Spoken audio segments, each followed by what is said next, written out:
Shalom, salam sejahtera Bapak Ibu, Saudara-saudari yang diberkati dan dikasihi oleh Tuhan kita Yesus Kristus. Selamat berjumpa kembali di channel Jalan yang Lurus. Saya berharap dan selalu berdoa kiranya kita semua tetap dalam keadaan baik, dalam keadaan sehat, dan pastinya tetap di dalam perlindungan Tuhan. Saudara yang terkasih, di kesempatan kali ini kembali lagi kita akan bersama-sama akan melihat serta menyaksikan bagaimana keberlangsungan suatu diskusi atau debat yang sangat menarik antara seorang Astadzuma yang dimana dia berhadapan dengan para apologet Kristen. Kita akan melihat bagaimana Ustadz Suma ini akan dibuat kelabakan dengan data-data yang dibawakan oleh apologet Kristen. Selamat menyaksikan, Tuhan Yesus memberkati. Paulus, penyebab perbuatan dosa itu bukan ular. Penyebab dosa itu adalah Adam dan juga istrinya. Baca di dalam Roma 5 nomor 12. Jadi iblis terbebas dari perbuatan yang dilakukan terhadap Adam. Oleh karena Paulus memproklamirkan kepada seluruh umat manusia bahwa yang menyebabkan manusia jatuh ke dalam dosa adalah perbuatan Adam dan Hawa. Iblis tepuk tangan dia, ongkang-ongkang kaki. Makanya ketika Paulus datang mengajarkan tentang dirinya, akulah rasul, aku yang paling terbagus di antara semua rasul-rasul, akulah yang harus engkau puji. Iblisnya tepuk tangan. Lanjut Paulus, lanjutkan Paulus, sesatkan semua umat manusia Paulus, biar mereka nantinya melanti sesuai dengan keinginanmu. Makanya Yesus mengatakan bahwa iblislah yang menjadi bapakmu dan kamu ingin melakukan keinginan-keinginan bapakmu. Itu tafsiran saya, didukung oleh data yang ada dalam kitab saudara. Dari mana kemudian Paulus mengajarkan bahwa yang terkutuk itu adalah Adam? Yang terkutuk itu adalah anak keturunan Adam. Sehingga harus ada yang terkutuk di atas tiang salib untuk melakukan kutukan, mematikan kutukan terhadap anak manusia. Sementara yang perlu Anda pahami, ajaran Tuhan melalui Nabi Musa dan nabi-nabi sebelumnya adalah ajaran yang diberikan sebagai jalan menuju kepada keselamatan. Kenapa dianggap sebagai kutukan oleh Paulus? Dengan mengatakan Yesus Kristus mati secara terkutuk disebabkan karena dosa waris. Siapa yang mewariskan dosa rupanya? Lalu kemudian Tuhan sudah mengambil imbas daripada perbuatan iblis. Apa itu? Iblisnya dikutuk. Kejadian 3. Itu saya tidak ngada-ngada. Kejadian 3 nomor 13. Dikutuk pelakunya. Kenapa kemudian Adam dan keturunannya yang difitnah? Oke, saya mendapatkan dosa. Oke, silakan. Silakan. Yang menggoda Adam dan Hawa jatuh dalam dosa itu adalah iblis. Maka iblis juga dikutuk karena menggoda Adam. Tetapi harus kamu tahu bahwa dosa itu terjadi di dalam tubuh manusia. Dan manusia itu adalah Adam. Maka semua manusia yang berasal dari benih biologis Adam memiliki hakikat yang sama dengan Adam. Karena sebenarnya dosa waris itu dengan dosa perbuatan dua hal yang berbeda. Karena dosa waris itu berbicara hakikat dosa. Contoh, ya supaya tahu. Dosa membuat manusia terpisah dari Allah karena Adam dihukum. Maka semua manusia setelah Adam itu terpisah dari Allah. Tidak bisa berjumpa langsung dengan Allah, tidak bisa menghampiri Allah. Yang kedua, manusia karena dosa itu seperti Adam mengalami maut. Karena memang upah dosa adalah maut. Maka Yesus datang untuk memberikan hidup kekal. Maka Yesus datang untuk mendamaikan manusia dengan Allah. Karena dosa, maka Adam dan Hawa takluk kepada iblis. Maka semua manusia yang benih biologis Adam dan Hawa itu takluk ke dalam otoritas iblis. Itu yang harus diketahui. Kemudian Adam dan Hawa diciptakan menurut gambar dan rupa Allah. Tetapi ketika dosa, mereka jatuh dalam dosa, gambar dan rupa Allah itu tercemar. Maka semua manusia yang lahir dari benih biologis Adam memiliki hakikat yang sama dengan Adam, mengalami kerusakan hakikat. Maka di dalam Yesuslah manusia dibaharui. Jadi, dosa datang ke dunia kepada manusia itu melalui Adam. Karena tidak mungkin melalui iblis kepada manusia. Karena iblis itu hanyalah pemicu. Dia oknum di luar dari diri manusia. Dan dia sudah punya bagiannya, yaitu neraka, di mana nanti kelak dia akan dihukum di sana. Jadi manusia jatuh di dalam dosa itu karena iblis betul. Tetapi dosa yang terjadi kepada manusia itu ada pada diri manusia. Maka ketika Yesus datang ke dunia, dialah yang harus menyelesaikan dosa itu. Karena dosa itu berbicara keterpisahan, berbicara ketundukan kepada iblis, berbicara mengalami maut, berbicara juga mengalami hakikat yang rusak. Ini yang harus dipulihkan oleh Yesus. Jadi kalau Paulus mengatakan bahwa iblis bapa dari segala pendusta, maka pendusta itu tentu adalah ajaran yang bertentangan dengan sejarah, ajaran yang bertentangan dengan prinsip-prinsip Allah yang kudus, prinsip-prinsip etika Allah yang kudus. Itulah ajaran iblis. Prinsip-prinsip surga yang kudus, itulah ajaran-ajaran yang berasal dari dunia, dari setan-setan. Jadi itu yang perlu dipahami sama Bro Cuma. Kalau kembali kepada kisah Rasul tadi, itu saya katakan itu konteks yang berbeda dengan surat 2 Korintus pasal 12. Karena Kisah Rasul 16 itu berbicara Paulus dengan orang yang dipenuhi roh tenung. Sedangkan di Kisah Rasul itu berbicara Paulus dengan jemaat yang sudah percaya. Jadi konteks pujiannya beda. Karena pujian yang pertama itu pujian yang mengganggu. Sedangkan di Kisah Rasul di Korintus tadi itu, Paulus itu direndahkan oleh sekelompok orang. Tapi dia katakan, kamu harus memuji aku. Kenapa? Karena memang dia layak untuk dapat pujian. Tetapi bukan itu intinya. Karena kalau dibaca semua bukan seperti itu. 2 Korintus 12. Coba saya baca ya. Segala sesuatu yang membuktikan bahwa aku adalah seorang rasul telah dilakukan di tengah-tengah kamu dengan segala kesabaran oleh tanda-tanda dan mujizat dan kuasa. Artinya begini, Paulus mengatakan bahwa kalau dinilai dari apa yang aku kerjakan di tengah-tengahmu, maka aku layak kamu puji. Bukan berarti Paulus mengemis pujian, bukan. Tetapi dia ingin mengatakan bahwa apa yang sudah dilakukan, sebab dalam hal makanan kamu dikebelakangkan dibandingkan dengan jemaat-jemaat lain selain daripada dalam hal ini, yaitu bahwa aku sendiri tidak menjadi suatu beban kepada kamu. Maafkanlah ketidakadilanku. Paulus itu tidak menjadi beban karena dia tidak meminta-minta sumbangan. Sesungguhnya sekarang sudah ketiga kalinya aku siap untuk mengunjungi kamu, dan aku tidak merupakan suatu beban bagi kamu, sebab bukan hartamu yang kucari, melainkan kamu sendiri. Karena bukan anak-anak yang harus mengumpulkan harta untuk orang tuanya, melainkan orang tua untuk anak-anaknya. Paulus tidak mau meminta-minta harta, apalagi merampok, apalagi memerangi orang untuk mendapatkan harta, tidak ada.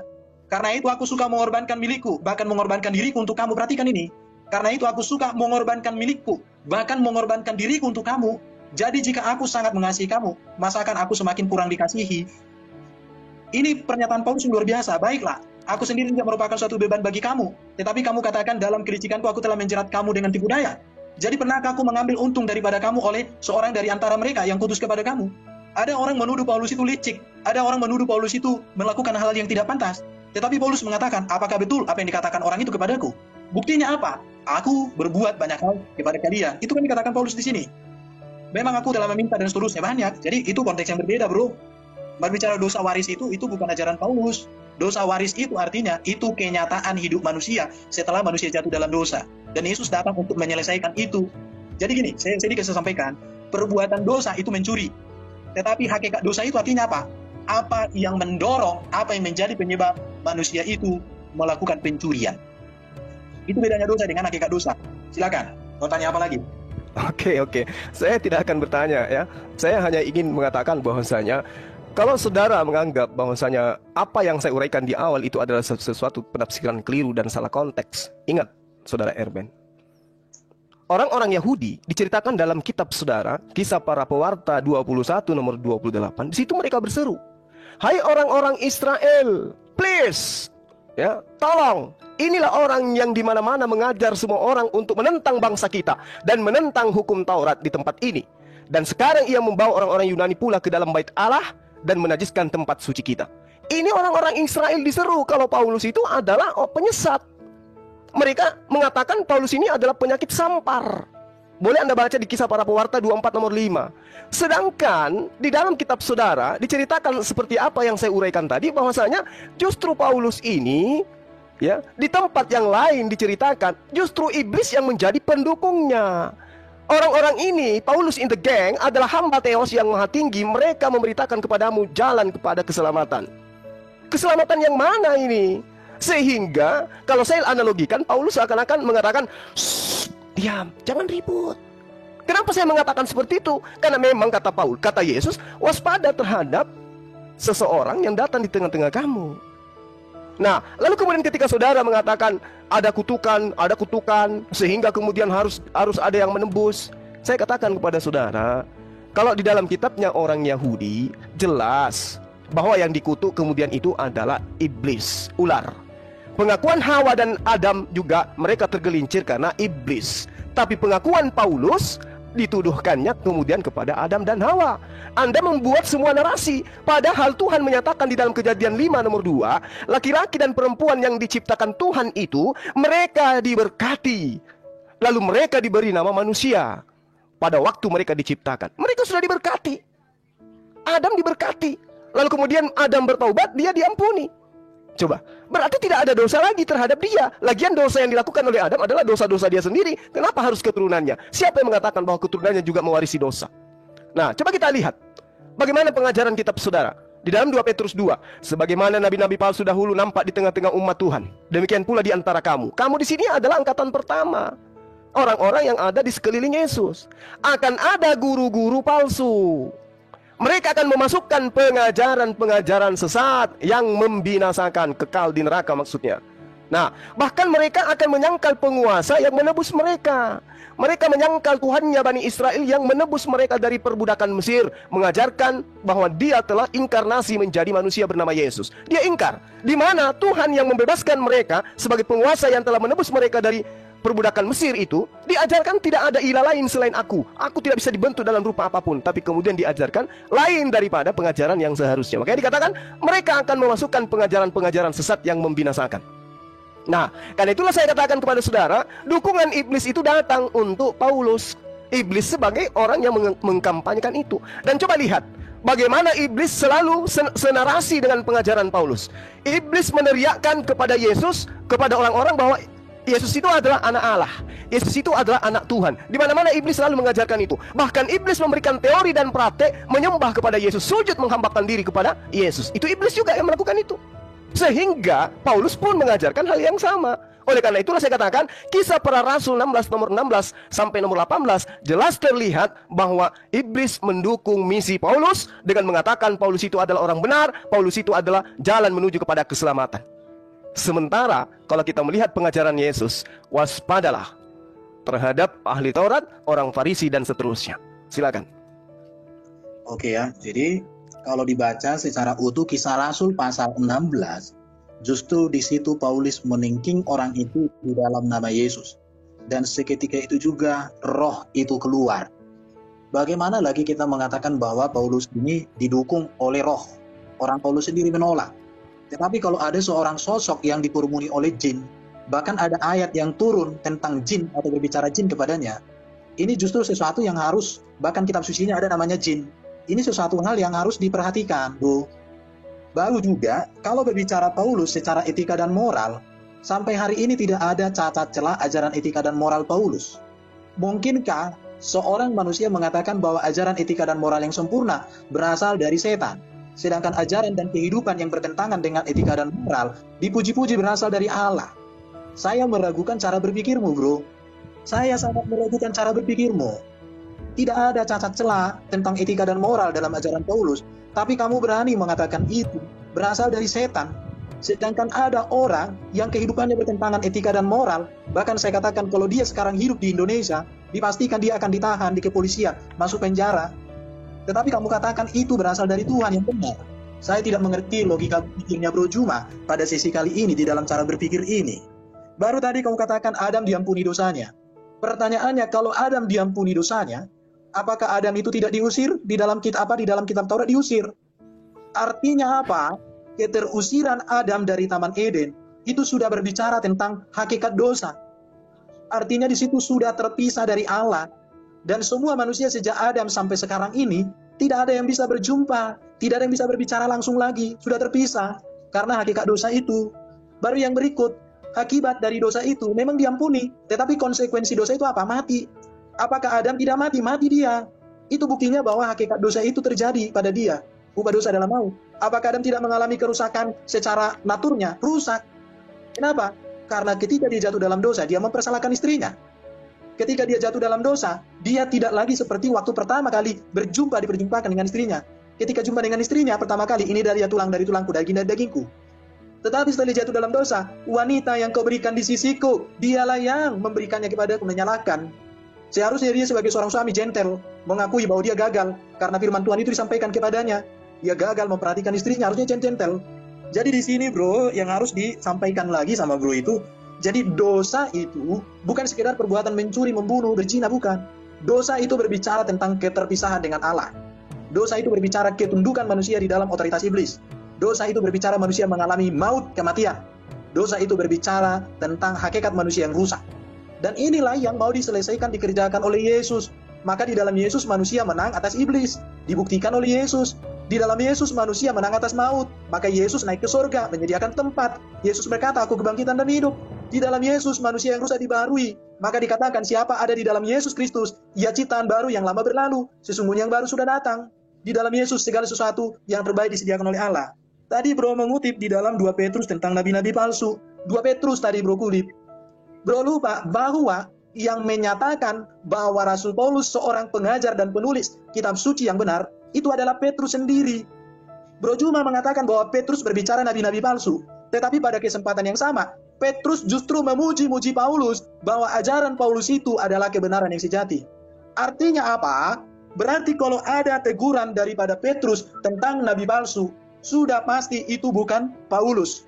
Karena Petrus di dalam kitabnya yang sama, dia justru menyatakan Paulus itu pemberita kebenaran, penulis kebenaran. Berarti siapakah yang nabi palsu yang dimaksudkan oleh Petrus? Tentu nabi palsu yang dimaksudkan oleh Petrus di situ adalah ajaran yang etika dan moralnya bertentangan dengan Paulus. Ajaran di dalam memberitakan Injil, di dalam mensiarkan agamanya bertentangan dengan Paulus. Sebab Paulus tidak pernah mengangkat pedang di dalam memberitakan Injil, tidak pernah memaksa, tidak pernah mengancam orang untuk menjadi Kristen. Itu yang dilakukan Paulus. Berarti nabi palsu adalah orang yang memberitakan siar agamanya bertentangan dengan cara Paulus. Karena Petrus dengan jelas mengatakan Paulus pemberita kebenaran, pengajar kebenaran. Terima kasih Bro Juma, semakin membukakan kebenaran, semoga banyak orang mengerti dan menyadarinya. Amin. Silakan. Apa mau disampaikan? Ya, jadi iblis itu memang tidak pernah bawa senjata. Iblis itu tidak pernah kemudian membawa pedang. Itu jelas. Tapi iblis itu menyesatkan dengan cara membisikkan, mencampurkan ajaran yang bukan dari Tuhan, kemudian diproklamirkan itu dari Tuhan. Itu yang perlu saudara pahami. Jadi iblis itu tidak berlaku seperti itu. Kalau Anda mengatakan iblis itu seperti itu, maka Musa bagaimana dia? Perintahkan membunuh, menjara, merampas. Jangan kau biarkan apapun yang tersisa di sana. Matikan semua yang bernapas. Apakah itu iblis? Yang memerintahkan apakah itu iblis? Tentu tidak. Jadi bukan dinilai dari situ, tapi dinilai daripada sudut pandang bagaimana manusia itu meninggalkan hakikatnya, fitrahnya sebagai manusia, kemudian menyembah terhadap sesamanya manusia. Itu poinnya. Iblis itu begitu. Ketika manusia berhenti menuhankan Tuhan yang benar, memindahkan penyembahannya terhadap oknum manusia, maka iblisnya pensiun. Berhasil dia menyesatkan manusia.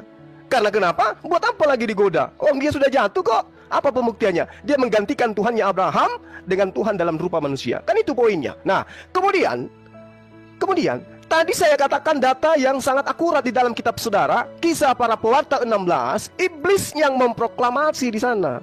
Paulus itu adalah orang benar, dia utusan yang maha tinggi. Ajaran iblis ini menurut versi Kristen itu tentu tidak salah. Iblis membantu untuk memproklamirkan keberadaan Paulus itu sebagai orang benar dari pandangan Kristen. Coba Anda lihat teriakan-teriakan iblis berhari-hari itu. Orang-orang ini adalah hamba Tuhan yang maha tinggi. Mereka memberitakan kepadamu jalan kepada keselamatan. Tapi Paulusnya risih. Kenapa? Karena yang menyampaikan itu adalah iblis. Risih dia. Jangan kau katakan saya ini adalah orang yang benar. Kalau yang mengatakan itu adalah orang-orang Yahudi, wah senang Paulus. Tapi sayangnya orang Yahudi justru mengatakan dia ini adalah penyesat. Seperti data yang saya katakan kepada saudara barusan. Hai orang-orang Israel, tolong, inilah orang yang di mana-mana mengajarkan semua orang untuk menentang bangsa kita. Makanya Paulus itu tidak mengajar kepada Bani Israel, mengajarnya kepada orang Roma dan Yunani. Di dalam Kisah Pewarta 24 nomor 5 telah nyata kepada kami bahwa orang ini adalah penyakit sampar. Siapa orang ini? Paulus. Seorang yang menimbulkan kekacauan di antara semua orang Yahudi di seluruh dunia yang beradab. Siapa dia? Paulus. Dan bahwa dia adalah seorang tokoh dari sekte orang Nazaret atau Nasrani atau Kristen. Kisah Para Pewarta 24 nomor 5. Orang-orang Yahudi meneriakkan dia adalah penyesat. Iblis meneriakkan dia adalah orang benar, mengajak manusia kepada jalan keselamatan. Paulus risih tentunya. Harusnya yang meneriakkan dia itu sebagai orang benar adalah orang Yahudi. Tapi sayang orang Yahudi justru meneriakkan sesuatu yang terbalik. Kenapa? Ajarannya itu sangat tidak relevan dengan ajaran para nabi. Kisah Para Rasul 9 nomor 22. Ya. Akan tetapi Paulus semakin besar pengaruhnya dan ia membingungkan orang-orang Yahudi yang tinggal di Damsyik. Coba, karena dia membuktikan bahwa Yesus itu adalah Mesias. Dia membingungkan orang-orang yang ada di Damsyik. Dia kemudian dikatakan pengaruhnya semakin besar. Ini yang perlu saudara pahami. Sehingga ketika ada iblis yang berseru dia ini adalah orang benar, dia memberitakan jalan kepada keselamatan, Paulusnya risih gitu. Makanya muncul yang saya katakan tadi, iblis merasa cocok dengan ajaran Paulus. Ajaran Paulus sesuai dengan kehendak iblis. Paulus tidak ingin banyak yang mengetahui bahwa ajarannya disenangi oleh iblis. Itu endingnya. Paulus tidak mau bahwa ajarannya itu banyak disenangi oleh iblis. Makanya iblisnya disuruh diam. Itu yang perlu saudara pahami dengan baik. Sedikit lagi. Nah, jadi ketika saudara mengatakan, oh itu keliru, tidak. Makanya Yesus mengatakan, iblislah yang menjadi bapakmu. Matius 23 nomor 9, dan jangan kamu menyebut siapapun bapa di bumi ini, karena hanya ada satu bapakmu, yaitu Dia yang ada di surga. Sementara Paulus mengatakan, tetapi sekalipun kami atau seorang malaikat dari surga yang memberitakan kepadamu satu Injil yang berbeda dengan Injil yang kami katakan, terkutuklah dia. Itu jelas. Lalu dia mengaku bahwa dialah yang menjadi Bapa di dalam Yesus Kristus. Akulah yang menjadi Bapa di dalam Yesus Kristus. Itu jelas dikatakan sendiri oleh Paulus. Silakan. Oke ya. Yang pertama, tadi bro mengatakan bahwa iblis membisiki Paulus begitu ya. Tapi lupa bro bahwa di dalam keyakinanmu pun Nabi Anda itu dikerumuni juga. Bahkan ada ayat kitab yang bernama Al-Jin. Saya juga nggak mengerti kayak gimana bro cara berpikir itu ya.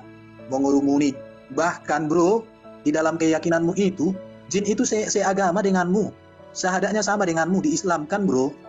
Jadi saya nggak mengerti bagaimana sebenarnya kamu. Kamu sudah lupa kah akan dirimu? Heran aku. Baru tadi kamu bilang Musa membunuh bangsa Amalek.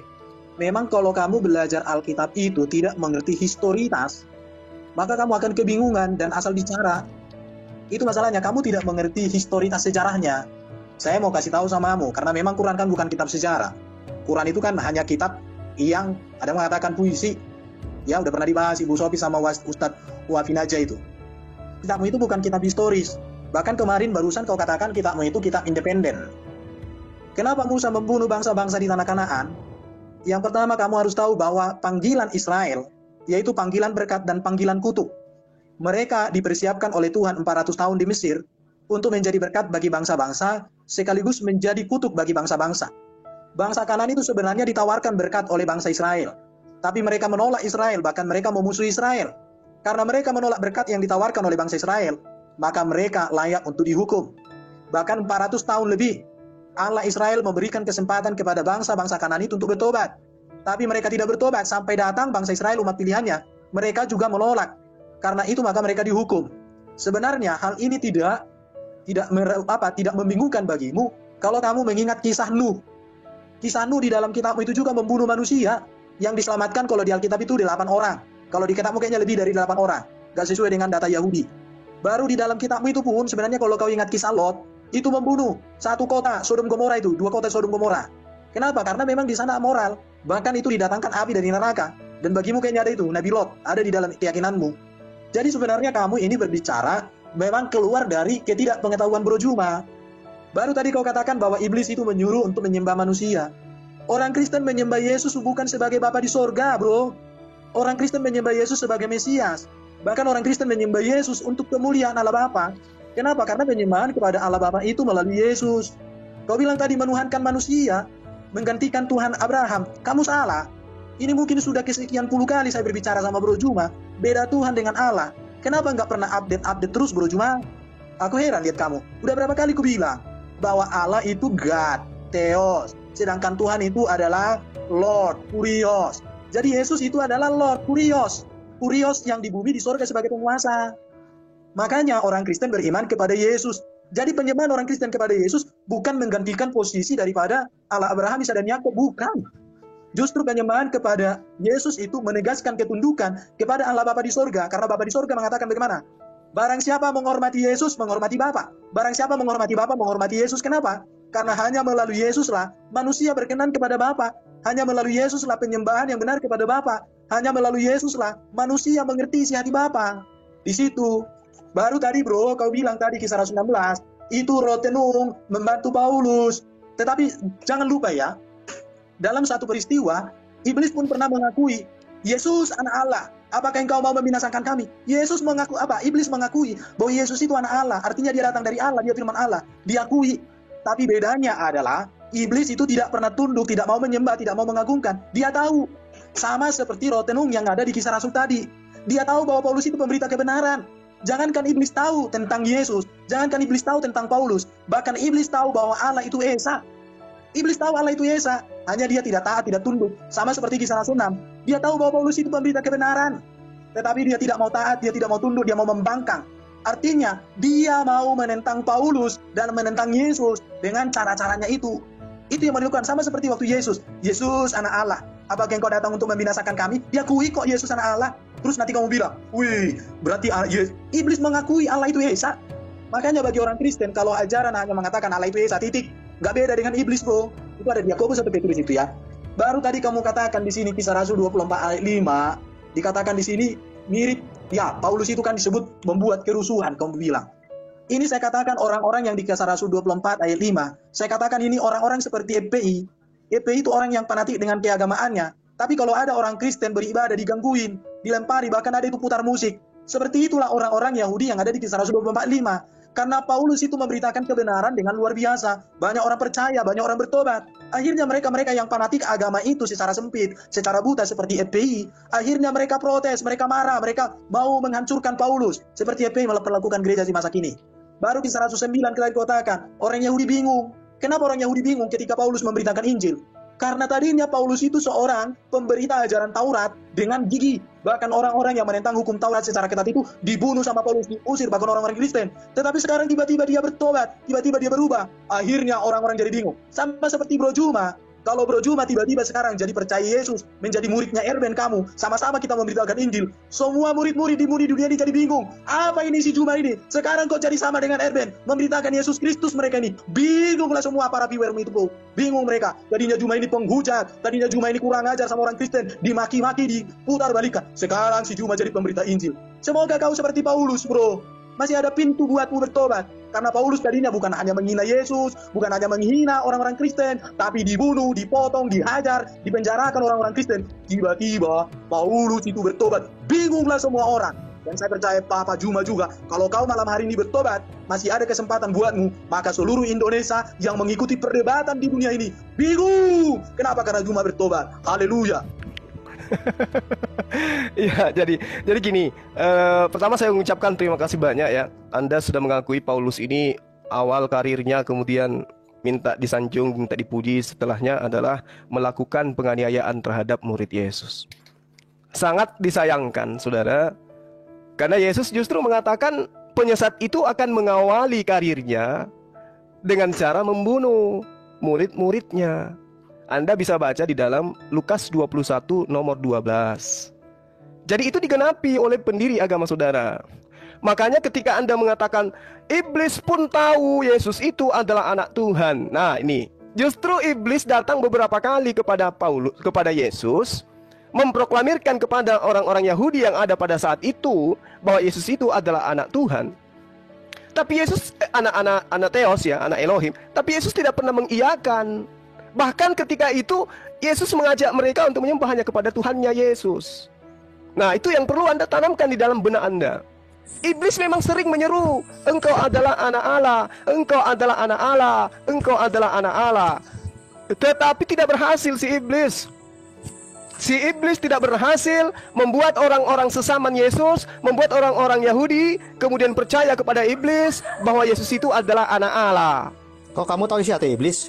Nah, setelah kemudian itu tidak berhasil dulu, kepada Yesus, maka iblisnya datang kepada Paulus dengan mengatakan bahwa inilah dia Paulus, hamba Tuhan yang maha tinggi. Dia memberitakan kepadamu jalan kepada keselamatan. Kenapa iblis mendukung Paulus? Karena Paulus mengajarkan ajaran yang sama seperti iblis.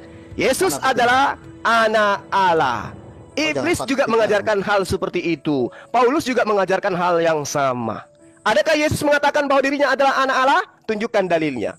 Saya mau lihat. Oke, giliran saya sekarang. Sekarang kita berikan. Silakan saudara Erben. Oke, ya saya dulu. Saya minum kopi dulu. Kamu ada bisa jangan kabur. Orang kesurupan ini diademkan dulu. Ya, nanti setelah pengaruh alkoholnya habis, baru dia maju. Ayo, saudara Erben, tanggapi saya. Sayangku, Baby Suma. Oh ya, silakan Gurunda Erben. Nanti setelah ini saya pengaruh alkoholnya dihilangkan dulu, saudara Justin Edo. Jangan takut. Kamu di sini saja sampai pagi. Saya tidak pernah takut kepada kalian sedikit pun. Kalau aku takut nggak di sini saya, paham? Bentar. Saya mau kasih tahu. Oke, silakan. Ketika Yesus dibaptis, maka ada suara dari langit. Itulah Allah Bapa di surga mengatakan, inilah anak yang kukasihi, kepadanya lah aku berkenan. Baru Yesus juga menyatakan Bapa. Jadi Bapa di surga mengakui Yesus anaknya. Dengan demikian, maka tepatlah Yesus memanggil Allah Bapa di surga sebagai Bapa. Dan para murid-muridnya dan semua orang percaya mengakui Yesus anak Allah. Tetapi anak Allah di sini tidak pernah dipahami oleh orang Kristen bahwa itu makna biologis. Tetapi itu menunjukkan bahwa Yesus datang dan keluar dari Allah. Dan satu-satunya yang datang dan keluar dari Allah itu hanyalah Yesus. Selain Yesus, itu adalah hasil biologis manusia. Itu yang harus dipahami sama Bro Juma. Ya. Lalu terdengarlah suara dari surga yang menyatakan, inilah anakku yang kukasihi, kepadanya lah aku berkenan. Itu pernyataan dari surga. Dan hanya kepada Yesus. Nabi Muhammad nggak pernah dengar suara seperti itu, bro. Inilah Nabi, nggak ada. Karena Nabi Muhammad nggak pernah berjumpa satu kali pun dengan Allah. Nggak pernah semua melalui Jibril. Itu bro cuma harus pahami. Baru kamu tadi mengatakan bahwa penyiasat itu mengawali dari menganiaya. Ini kesalahan. Kesalahan. Karena ajaran Paulus secara etika dan moral yang berpusatkan kepada Kristus, itu nyata bro. Kalau kamu berani mengatakan bahwa Paulus yang ajarannya secara etika dan moral itu sempurna, kamu katakan itu penyesat, maka sesungguhnya kamulah penyesatnya atau kamu sedang tersesat. Ada tadi kelupaan tentang Bapa di dunia ini ya, kata Yesus. Jadi begini, kata Bapa itu netral bro. Yesus itu menjadi Bapa dalam konteks apa? Bapa di surga menjadi Bapa dalam konteks apa?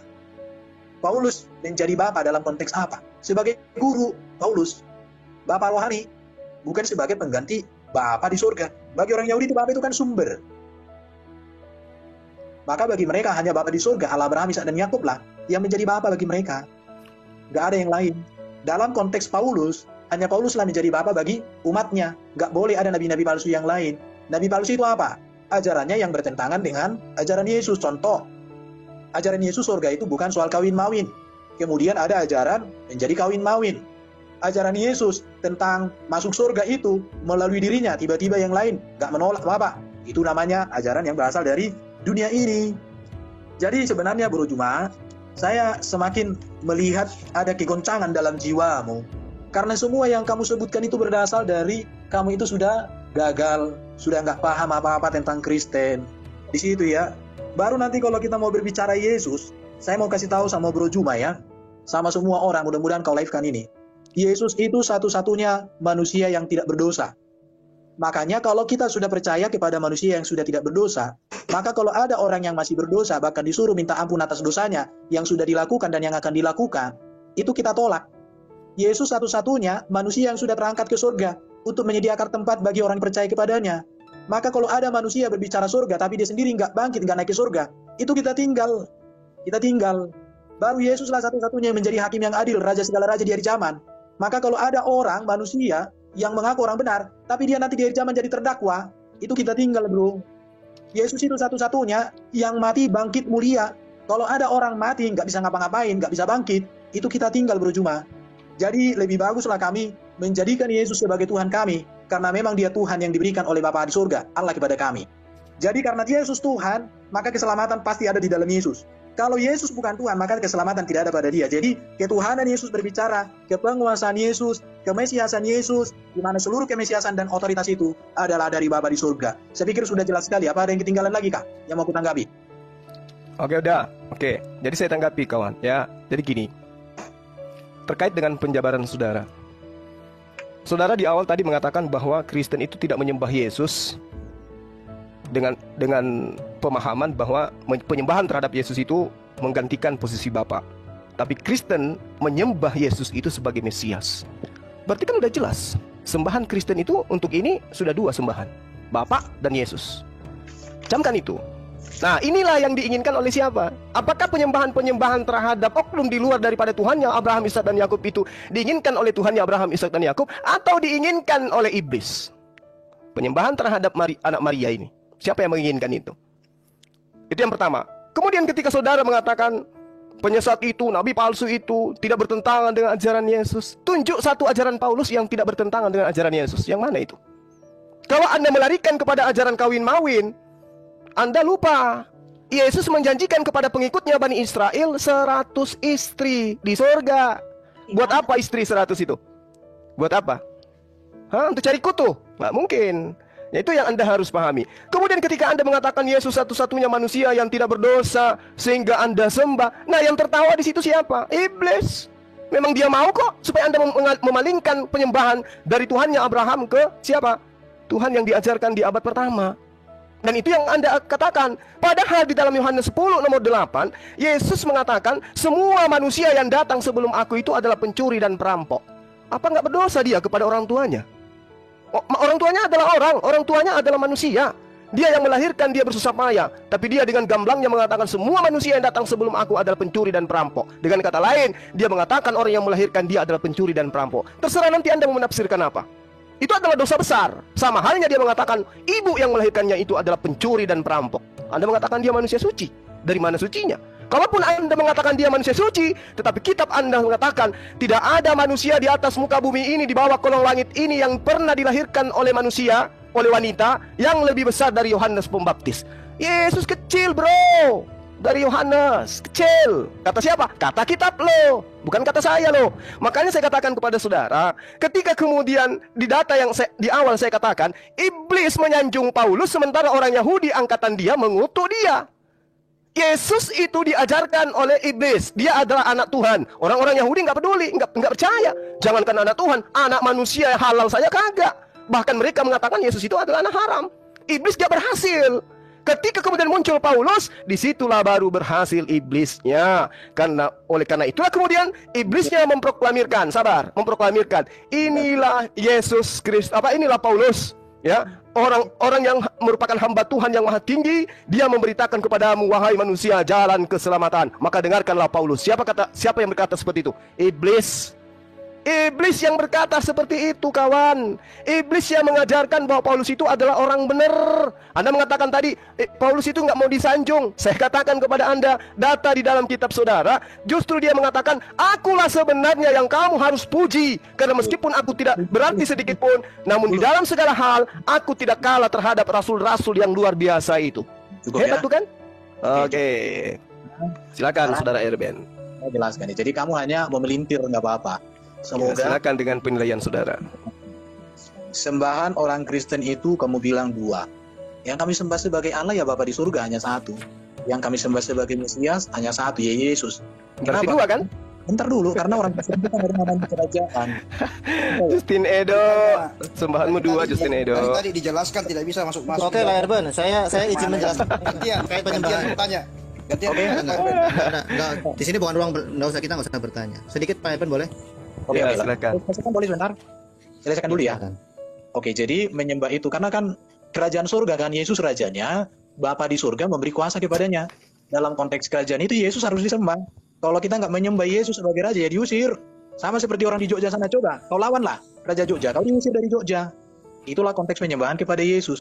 Tetapi sesungguhnya Islam pun dua sembahannya, Muhammad dan Allah. Kenapa? Karena di dalam syahadat kalian itu harus nempel dua-duanya. Bahkan di dalam kitabmu dikatakan menaati Allah dan Rasulnya. Apakah bisa hanya menaati Allah tanpa Rasul? Nggak bisa. Berarti sejauh mana posisi Muhammad di dalam keyakinanmu? Ya harus dong ditaati. Yang ditaati itu Allah atau Rasul? Dua-duanya. Terus bisa nggak taat sama Allah tanpa Rasul? Nggak bisa. Berarti orang Islam itu sebenarnya menyembah Allah. Bahkan kamu mengatakan Muhammad itu Allah, bro. Berarti sebenarnya kamu bukan hanya menyembah Allah, tapi menjadikan Muhammad sebagai Allah bagimu. Allah yang sejatinya kamu sampingkan. Jadi di sini kamu sebenarnya bunuh diri malam ini. Baru kamu bilang Yesus menjanjikan 100 istri. Memang saya maklum. Kenapa? Karena kemampuanmu memahami literasi memang kurang. Kemampuanmu untuk memahami konteks kurang. Kemampuan Bro Juma itu kan menghafal, tapi tanpa pemahaman. 100 istri di situ itu bentuk kata sifat, bukan kata benda. Artinya apa?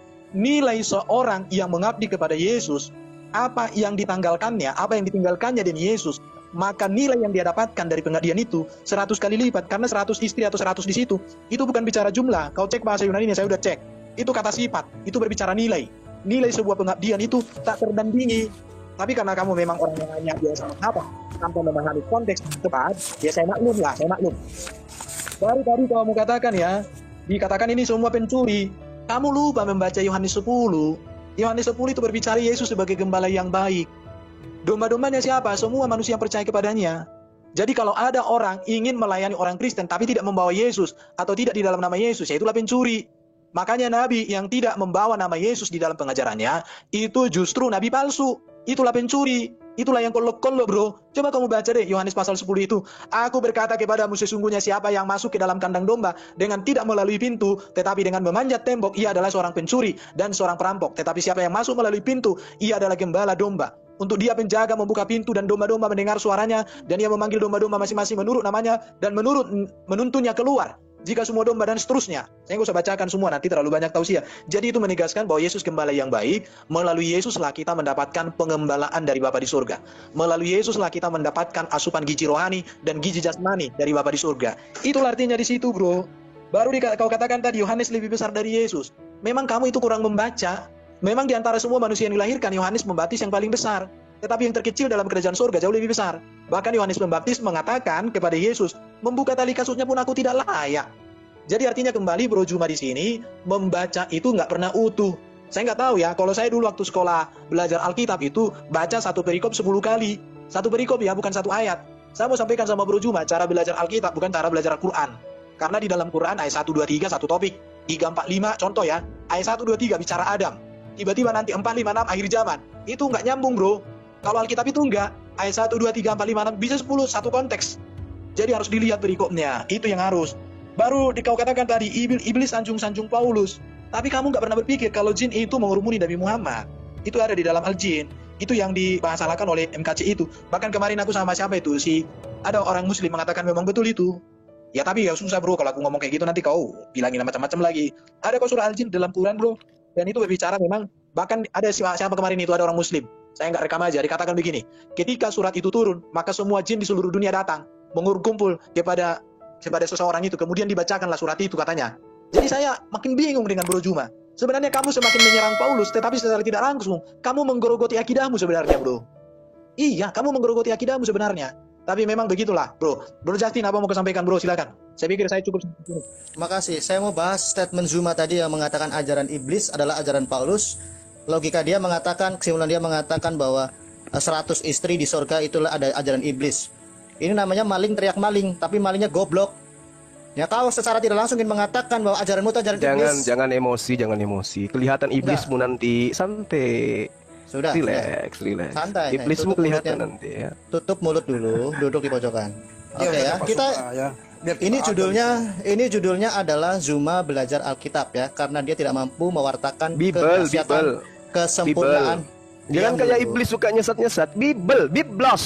Jangan Alkitab. Kita kejang. Baru pasang Bible dengan Biblos. Sebentar. Nanti kalau saya tanya apa terjemahannya Alkitab sesuai dengan bahasanya, bingung nanti. Ya, silakan. Biblos. Bro. Coba Bang Bro, diam dulu. Sudah? Oke, saya baru menggunakan jurus mengkepret kunyuk sudah panas-panas. Oke. Iblisnya jangan dibawa-bawa, santai, relax. Jangan nyerang-nyerang gitulah, santai. Sudah? Pelan. Bro, Santai. Kayak Eben tadi, ya jangan bawa iblis ke sini. Sudah? Oke. Saya ingin bahas ajaran iblis ya. Mengapa Zuma itu sangat membenci ajaran Paulus? Karena jelas Paulus menjadi antitesis bagi junjungannya itu. Ya, saya akan jelaskan ya. Apa yang Rasul Paulus ajarkan tentang ajaran palsu sudah dijelaskan oleh para rasul yang lain. Di Matius 7 ayat 15 dikatakan sampai 20 ya, waspadalah terhadap nabi-nabi palsu. Ini Yesus yang mengatakan ya, yang datang kepadamu dengan menyamar seperti domba, tetapi sesungguhnya mereka adalah serigala yang buas. Ya, saya bisa rasakan getaran di suaranya. Oke, hai. 2 Korintus 11. Boleh saya tanggapi? Sayangku jangan dulu cintaku. Sayangku nanti saya undang Bu Yuni sini. 2 Korintus 11. Kuda-kudamu ya. Oke deh. 2 Korintus 11 ayat 4, Rasul Paulus juga sejalan dengan yang Yesus katakan. Rasul Paulus mengatakan di 2 Korintus 11 ayat 4, sebab kamu sabar saja jika ada seorang datang memberitakan Yesus yang lain daripada yang telah kami beritakan. Ya, atau memberikan kepada kamu roh yang lain daripada yang telah kamu terima, atau Injil yang lain daripada yang telah kamu terima. Kalau bicara Yesus yang lain, tanyakan pada rumput yang bergoyang. Yang jelas bukan Yesus lahir di pohon kurma atau Yesus keponakan Musa. Galatia 1 ayat 8 ya. Nah, ini penting nih, ini kesukaan Zuma nih. Tetapi sekalipun kami, para rasul mengatakan seperti itu, atau seorang malaikat dari surga yang memberitakan kepada kamu suatu Injil yang berbeda dengan Injil yang telah kami beritakan kepadamu, terkutuklah dia. Tegas Paulus memberitakan siapa nabi palsu, siapa rasul palsu. Yang jelas kerasulan dari Paulus tidak berdiri sendiri. Rasul Paulus tidak bertapa atau rekreasi ke gua kemudian dicekek oleh malaikat dan dia pergi, kemudian dia memberitakan, aku rasul, aku nabi. Tidak seperti itu. Kerasulan Paulus dikonfirmasi oleh para rasul yang lain dan dikonfirmasi oleh Yesus Kristus sendiri. Tidak berdiri sendiri. Pertanyaannya, siapa saksi yang meneguhkan kerasulan Muhammad selain dirinya sendiri? Kamu jawab. Tapi nanti, ya. Saya akan bicara tentang Udah? apa yang belum sayangku, cintaku. Wah, belum saya tabahkan hatimu. Tabahkan hatimu. Sales promosi produk, tapi nggak paham sendiri produknya apa yang dijual. Sudah. Sama Ji itu Bung, sama semua. Produk sales. Kamu juga sales kok. Oke, giliran saya ya. Belum sayangku, sahabat sayangku. Takut Sayangku, sekali. cintaku. Baby Zuma. Ya udah kalau gitu saya tiduran aja dulu. Oke. lanjut. Tidur dulu. Ini ahli kitab sedang menjelaskan. Titus 3 ayat 10. Ya, bicara tentang bidat. Nah, bidat itu artinya menyimpang. Contohnya penyimpangan seksual. Nah, itu menyimpang nggak boleh. Nah, ajaran-ajaran bidat salah satunya ya, yang katanya berusaha menyempurnakan tapi salah menyinggung. Yang mengatakan bahwa Tritunggal, Trinitas itu adalah Isa, Maryam, dan Allah. Loh, ajaran Kristus tidak ada yang seperti itu. Lalu moncongnya diarahkan ke siapa ini? Nah, kemudian mengatakan bahwa Isa dan malaikat Jibril dan Allah adalah 3 misalnya. Itu dari mana? Jadi moncong ajarannya juga sudah salah mengarahkan kepada Kristen. Dan kamu salah komal, kamu salah TikTok. Oke, terkait masalah ajaran palsu. Mengapa Zuma sangat membenci Paulus? Karena di sini Paulus menjadi cermin bagi dirinya sendiri. Jelas, nabi palsu dan ajaran palsu sudah dikatakan oleh para rasul, termasuk Paulus di situ. Bahkan Yesus sendiri menjelaskan tentang rupa-rupa angin pengajaran, memalsukan ajaran di Matius 24. Akan saya bacakan ya. Di sini belajar membaca Alkitab dan mengerti Alkitab. Matius 24 ayat 24. Nah ini, sebab Mesias palsu dan nabi palsu akan muncul dan mereka akan mengadakan tanda dan mujizat sehingga mungkin mereka menyesatkan orang pilihan banyak, orang pilihan juga. Oke, ini poinnya sangat menarik. Terkait kesalahan Zuma, belum Zuma mengatakan bahwa Muhammad dipantas menjadi Mesias berdasarkan Yesus sampai Zuma mengatakan ya, bahwa kelamaan. Ini bukan gereja. Pada Isa. Suaranya Bro Justin kurang bagus, diperbaiki dulu. Ya, giliran saya dong. Mesias Oke. pun mau Sales. selesai. Belum selesai. Ini bukan gereja, bro. Kau lagi berhadapan kamu- dengan saya. Woi, sadarlah. Kalau di jemaatmu boleh lah. Sama saya jangan.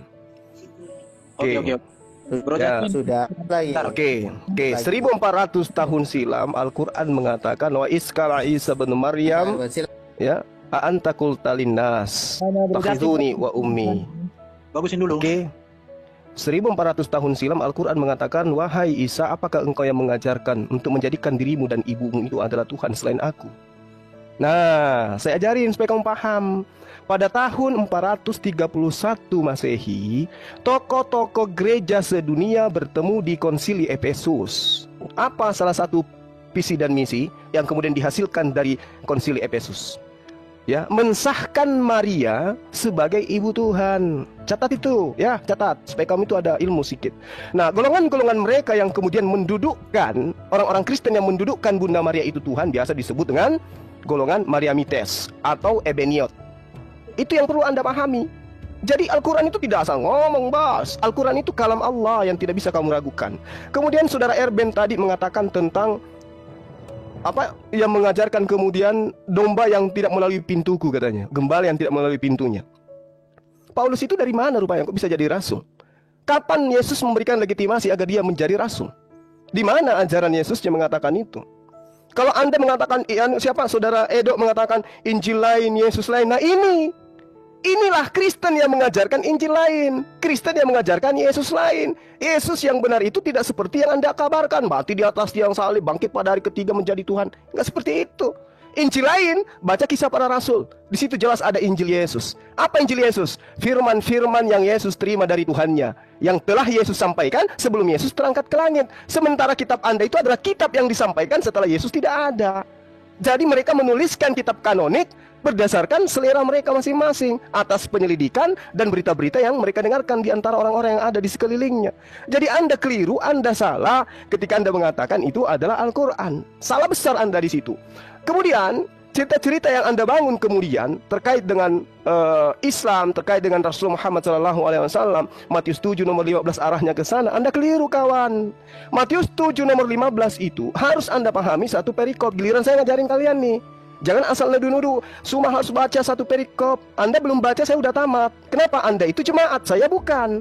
Anda jemaat gereja, sementara saya bukan. Saya belajar Bible bukan karena saya mengimani, tapi karena saya ingin mencari benang merah kebenaran yang ada di dalamnya. Berbeda dengan Anda, membacanya karena Anda imani dan karena ada perpuluhan di situ.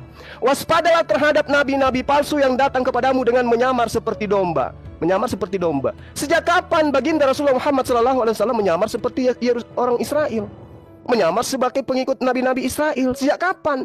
Sejak kapan dia mengaku sebagai pengikut Yesus? Sementara yang dimaksud domba di sini adalah pengikut Yesus. Siapa yang menyamar sebagai pengikut Yesus, bahkan mengaku sebagai Rasul Yesus? Siapa? Sementara ternyata mereka itu adalah serigala buas. Di dalam kitabnya Yeremia dikatakan, Yerusalem akan menjadi puing-puing tempat persembunyian serigala. Dan Yakub mengatakan bahwa keturunannya dari Benyamin akan menjadi serigala. Paulus mengaku dia dari keturunan Benyamin. Paulus adalah sama dengan Anda nilai sendiri. Dari buahnya kamu akan mengenal mereka. Dari mana Paulus ini mengajarkan tentang dosa waris, Yesus adalah Tuhan dan seterusnya? Dari mana Yesus dapatkan itu? Paulus dapatkan itu. Makanya antara buah-buah pengajaran Paulus dan buah-buah pengajaran Musa, Ishak, Yakub dan juga Yesus itu berbeda. Musa mengajarkan menyembah kepada Tuhan yang ada di langit, satu-satunya Tuhan. Paulus buah ajarannya berbeda. Yesus yang mati di atas tiang salib itu adalah Tuhan. Itu yang perlu Anda pahami. Jadi harusnya Anda tahu bahwasanya orang yang menjadikan ajaran nabi palsu itu kelak ya akan terlihat dari buahnya. Apa buahnya? Baca dari Matius 7 selanjutnya. Menyebut menyebut Yesus dengan panggilan Tuhan, mengusir setan dengan nama Yesus, bermujizat dengan nama Yesus. Itulah buah-buah nabi palsu itu. Dan Rasulullah Muhammad SAW tidak pernah mengajarkan itu. Sadarlah. Silakan. Dia tidak mau menjawab dari kitab sucinya, bro. Jadi fokusnya dia hanya bisa berani bahas Alkitab. Jadi satu arah ini. Anda tidak paham Al-Quran, Anda akan paham Al-Quran. Nggak masalah. Kita di sini belajar Alkitab. Tadi saya sudah membacakan wa iskala Isa bin Maryam, wa iskala Allah ya Isa bin Maryam, anta qulta linnas. Apakah engkau pernah mengajarkan kepada Kristen, sembahlah dirimu dan juga sembahlah ibuku? Enggak pernah. Enggak ada jalan Kristen seperti itu. Oke. Enggak apa-apa, ini pelajaran Alkitab. Bang Zuma belajar Alkitab. Kan memang seperti itu. Oke. Erben tadi mengakui bahwa dia menyembah Yesus. Oke, kawan? Oke, sekarang bahas penyembahan, jangan kabur. Sekarang saya jangan kepanasan. Tetap fokus kepada pembahasan. Jangan panik, santai, relax, atur nafas. Sebentar, Bang Bro. Tetap fokus kepada materi. Silakan. Sudah? Oke, sekarang kita bahas penyembahan, jangan kabur kamu ya. Loh, kok penyembahan? Penyembahan kepada ini berbicara mengenai iblis. Bung, ini berbicara mengenai iblis. Anda yang kabur dari materi. Ini giliran saya. Kamu mau bahas penyembahan, jangan kabur. Oke ya? Enggak, ini membahas tentang iblis. Ayo, yang jujur yang lain. Yang dari tadi di sini yang jujur yang lain. Ini bukan penyembahan, kita membahas tentang iblis. Oke, jangan takut. Kenapa kau takut? Bukan takut, fokus pada satu materi. Oke, fokus. Nanti fokus. Oke, sekarang saya akan tanggapi dulu pernyataan Zuma terkait penyembahan pada Yesus yang dikritisi. Saya 100% sama dengan Pak Erben ya. Penyembahan kepada Yesus karena dia bukan hanya nabi, dia imam dan raja. Ini adalah 3 jabatan yang harus diemban oleh Mesias. Yang menjadi masalah Zuma memahami Mesias Al-Masih sebagai pengusap yang jalan-jalan kakinya rata karena saking banyak jalannya sehingga kakinya rata. Kalau di tempat saya pengusap itu tukang pijat. Oke, terkait penyembahan kami kepada Mesias yang adalah Raja, itu tidak menggantikan Allah Bapa. Karena tugas dari kesangrajaan Yesus adalah memulihkan kepenguasaan kesangrajaan Adam yang sudah rusak. Artinya rencana Allah bagi alam semesta ini, bagi bumi, tetap berjalan dan tidak digagalkan oleh rencana iblis. Jadi Yesus disebut Adam kedua, dia Mesias yang dijanjikan, dan dia Raja yang dimuliakan. Filipi 2 ayat 11, saya bacakan dalilnya. Ini pelajaran Alkitab buat Baby Zuma. Filipi 2:11, dan segala lidah mengaku Yesus Kristus adalah Tuhan, bagi kemuliaan Allah Bapa. Penyembahan kepada Yesus tetap berpusat kepada Allah Bapa. Inilah yang disebut dengan tauhid penyembahan, tidak menduakan. Kalau bicara menyembah raja tidak ada yang salah, karena di dalam Quran sendiri Sulaiman dengan Daud adalah raja. Kata yang sama digunakan, yaitu abdi atau abdun atau apapun itu, ketika mengabdi kepada Allah berbeda dengan mengabdi kepada raja. Termasuk di zaman Muhammad juga ada mengabdi kepada budak. Apakah ada 3 penyembahan? Tidak, konteksnya berbeda. Jadi inilah kegagalan umat muslim yang hanya, kegagalan umat muslim yang diwakili oleh Baby Zuma yang hanya membatasi Al-Masih sebagai nabi. Ya, yang jadi masalah yang bukan bergerak Al-Masih tapi kau taati, menaati Muhammad sama dengan menaati Allah. Ya, bahkan beriman kepada Muhammad, beriman kepada Allah akan mendapat surga. Taat kepada Muhammad dan taat kepada Allah akan mendapat surga kalau tidak mendapat neraka. Saya bisa berikan kamu 10 ayat lebih bagaimana di Quran itu menduetkan antara Allah dengan Muhammad. Perintah Muhammad adalah perintah Allah. Membuat marah Muhammad, membuat marah Allah. Apa yang dirampas Muhammad adalah rampasan Allah. Taat kepada Muhammad adalah taat kepada Allah. Saya jadi ingat teologi nasi goreng yang selama ini saya berikan kepada teman-teman muslim. Ya, jika kamu pesan kepada koki Erben dan butuh nasi goreng Erben, kemudian ya Zuma meminta nasi goreng itu, kemudian saya sebagai kurir mengantarkan kepada Zuma. Kenapa yang dimakan bukannya nasi gorengnya tapi kurirnya yaitu Justin? Ini ada kesalahan. Seharusnya ketika kamu bersyahadat kepada Allah dan kepada Quran. Kenapa yang kau syahadatkan adalah kurir yang cuma utusan? Kau sering mengatakan cuma nabi, Yesus cuma manusia. Muhammad juga cuma nabi, cuma utusan, cuma manusia. Tapi kenapa dalam tindak tanduk kalian, dalam liturgi kalian, dalam ibadah kalian, justru berpusat kepada Allah dengan Muhammad? Misalnya, Baby Zuma mempunyai istri, kemudian dia bertindak tanduk kepada istri yang lain, tetapi bukan istrinya. Itu namanya menduakan. Engkau memang tidak menganggap Muhammad sebagai Tuhan, tetapi ketaatan kepada Muhammad disamadengankan ketaatan kepada Allah. Lalu di mana tauhidnya? Jadi kau seharusnya merenungkan diri sendiri seperti apa ajaranmu. Itu. Ya udah Yesus putus tuh. Kristen bukan apa? Dan kemayaannya dibedakan dengan ilahian. Iman Kristen itu menjadi di dalam iman menjadi supaya kamu. Udah putus-putus nggak jelas ngomong apa. Ya, aku tanggapi ya. Bentar, masih ada yang belum ditanggapi, mungkin ada gangguan. Jadi Bro Juma, kalau tadi kamu mengutip tentang Maria sebagai Allah yang ada di dalam Quran, karena Tritunggal di Quran itu kan Allah, Maria, dan Isa. Tapi Bro Juma, harus saya katakan, apa yang dituliskan dalam Quran itu, justru kekristenan sepakat dengan itu. Karena dalam ajaran Kristen, Tritunggal itu bukan Allah, Maria, dan Yesus, bukan. Tetapi Allah, firman Allah, dan roh Allah itu Tritunggal. Jadi saya bertanya kepada Allah SWT, kepada Nabi Muhammad, kepada Jibril, dan kepada seluruh orang Muslim. Mengapa orang Muslim salah memahami? Bahkan Allah sendiri bisa gagal memahami ajaran Kristen. Karena Kristen sejak semula nggak pernah mengatakan bahwa Allah Tritunggal itu Allah, Maria, dan Yesus. Tetapi Allah Tritunggal itu adalah Allah Bapa di surga, firman dan rohnya, firmannya menjadi manusia. Itulah Yesus Kristus yang disebut sebagai anak Allah. Jadi ayat Quran itu menegaskan bahwa Allah sembahannya Bro Juma, Jibril yang memberikan wahyu, Muhammad juga yang mengajarkan wahyu kepada umat muslim yang diteruskan oleh para sahabatnya. Salah sejarah bro. Jadi kalau dikatakan abad keempat yang kamu kutip tadi itu justru menegaskan bahwa yang diserang oleh Quran bukan Kristen Tritunggal sejati, tetapi Kristen kolok-kolok. Itu ada berjelasin mau disampaikan yang belum? Giliran saya dong. Oke. Jadi gini, saudara, ya. Sebentar, karena ini satu arah, wajar dong orang Kristen lebih banyak. Sekarang mau? Ya, betul. Oh, ya udah, silakan. Saya tidur dulu kalau gitu. Oke, tidur dulu ya. Bukan. Kalau memang mau bahas Quran, kami poin yang banyak, Bro Juma. Ini tadi kita sudah membahas Quran ini. Mana bahas Quran? Loh, ini tuduhan kalian terhadap Al-Quran salah. Al-Maidah ayat 116. Wa iskala ya Isa bin Maryam, a anta qulta linnas takhizuni wa ummi ilaihi min dunillah. Saya mute ya, bentar. Kita tidak bahas Quran. Kenapa kita harus menyinggung Quran? Karena bro menyalahkan iman Kristen berdasarkan Quran. Sementara pada kesempatan yang sama, Allah, Jibril, dan Muhammad, dan Quran, serta Juma, itu salah sasaran. Itu yang kita buktikan di sini bro. Salah sasaran. Tritunggal itu bukan Allah, Maria, dan Yesus. Tritunggal itu adalah Allah, firman, dan rohnya. Firmannya menjadi manusia, namanya Yesus Kristus. Itu Tritunggal. Ya, jadi gini loh. Anda harus Sekarang Bro Juma mau bertanya, silakan Bro Justin bertanya. Itu aja.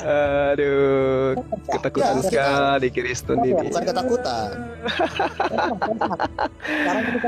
Aduh, sudah 30 menit kalian berdua, saya nggak boleh gitu, gimana sih? Gantian.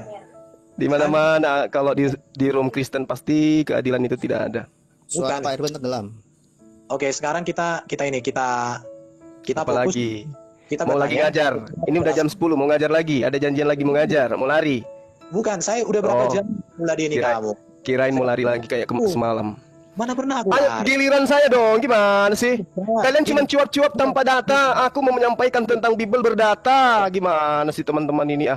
Lu masalahnya kamu salah menafsirkan. Udah. Kamu bukan orang Kristen. Bentar. Tadi kan Bro Juma itu kan banyak memelintir ayat-ayat dan kita menjawab wajar lebih. Melintir itu data di kitab saudara. Justru kalian yang mau melintir data-data di kitab Anda sendiri. Ya coba bahas ayat per ayat, berani nggak? Kamu jangan comot-comot sana dong. Ajak kami lari-lari, kami juga bisa. Kami juga bisa comot-comot sana. Tapi kamu nggak boleh seperti itu, Pak. Mute dong. Kok nggak usah ketakutan lah. Konsekuensinya hidup sesama dengan Suma memang harus kayak begitu. Gini, kenapa saya mute? Kenapa saya mute? Karena suaramu kencang banget. Gitu. Kalau kamu nggak kuat, inkarnasi jadi toke. Nih. Jangan berhadapan dengan manusia Suma. Tidak Gitu bisa loh. itu Pak Suma sama. Loh, Ini sudah Kenapa menang-menangan ketakutan? suara ini. Boleh, Ini orang kenapa? menang-menangan mic. Kenapa saya di mute? Kenapa saya nggak dikasih kesempatan? Bukan. Kamu beli Kencang mic suara itu yang itu. beli mic itu yang sedikit mahal. Ini pecah kayak ember pecah, Bro. Nggak usah nyari yang pribadi kalau nggak kuat. Panggil yang lebih kuat gitu loh. Kamu beli mic itu, kamu kan dapat uang banyak nih, beli mic yang sedikit. Nggak usah Mahal. nyerang-nyerang kayak gitulah. Yaudah giliran saya ya. Enggak, Oke. kamu jangan terlalu dekat ngomongnya, kecilkan dikit agak jauh. Nanti banyak ludah itu di micmu, bau. Sekarang masih mau bahas Alkitab? Nggak ada lagi yang bisa kau serang Justin. Loh. Sampai segitunya juga kau serang kawan. Aduh. Ayo kita bahas. Saya menunggu. Ini Pak Albert. ini giliran saya Tuyul. Kalian kan berdua sudah. Saya kapan? Bukan. Iman Kristennya sudah dijelaskan kok. Banyak Enggak. sekali ayat kamu sodorkan, kamu Saya lebih tahu dari kalian. Ngerti? Jangan. Di awal kan saya sudah katakan kalian Tidak hanya ada berdasarkan iman. Saya berdasarkan Tidak akal. ada itu yang begitu, tidak ada akal begitu. Sebentar ya. Lebih keras bilang. Tenang dulu. Karena kalian punya Roh Kudus gitu. Tenang dulu, tenang. Enak aja. Bukan. Ya, Jadi ya giliran saya dong. bukan. Nangis dia, nangis. Bukan. Sekarang gini ya. Jadi kita kan udah bahas Alkitab ini lebih 2 jam ini ya. Berkenan nggak kalau sekarang waktunya kita bahas Quran dengan Islam? Mana berani dia? Giliran saya dulu dong. Berani Giliran saya dulu dong. Kita balik dulu Ben, kita balik dulu Ben. 2 jam. Saya dulu dong. Saya dulu dong. Sekali ini. Sudah Sekali ini Tidak dong ada saya. yang kena. Bukan. Tidak ada Ini yang kena itu. Mohon, Allahu mohon. Akbar. Akbar siapa Akbar? Ajaran kasih kayak begini. Mantap. sekarang waktunya kita bahas Hmm. bahas Islam. Ini Al-Quran saya bawa tadi. Wa isqalallahu ya Isa bin Maryam. Sekarang gini. A'anta qulta linnas. Oke, silakan. Apakah engkau pernah mengajarkan kepada manusia untuk menyembah dirimu? Oke, Bro Justin. Siapa? Isa mengatakan tidak. Kalian mengatakan yes. Jadi ini Zuma ini pakai model sengaja dikeraskan mic-nya supaya suara kita tenggelam. Itu seperti yang ajarannya Korea. Sekarang saya minta Bro Juma itu Kita. silakan. Memang Bang Suma memang itu susah untuk kalian. Oke, silakan Bro Justin mulai pertanyaan.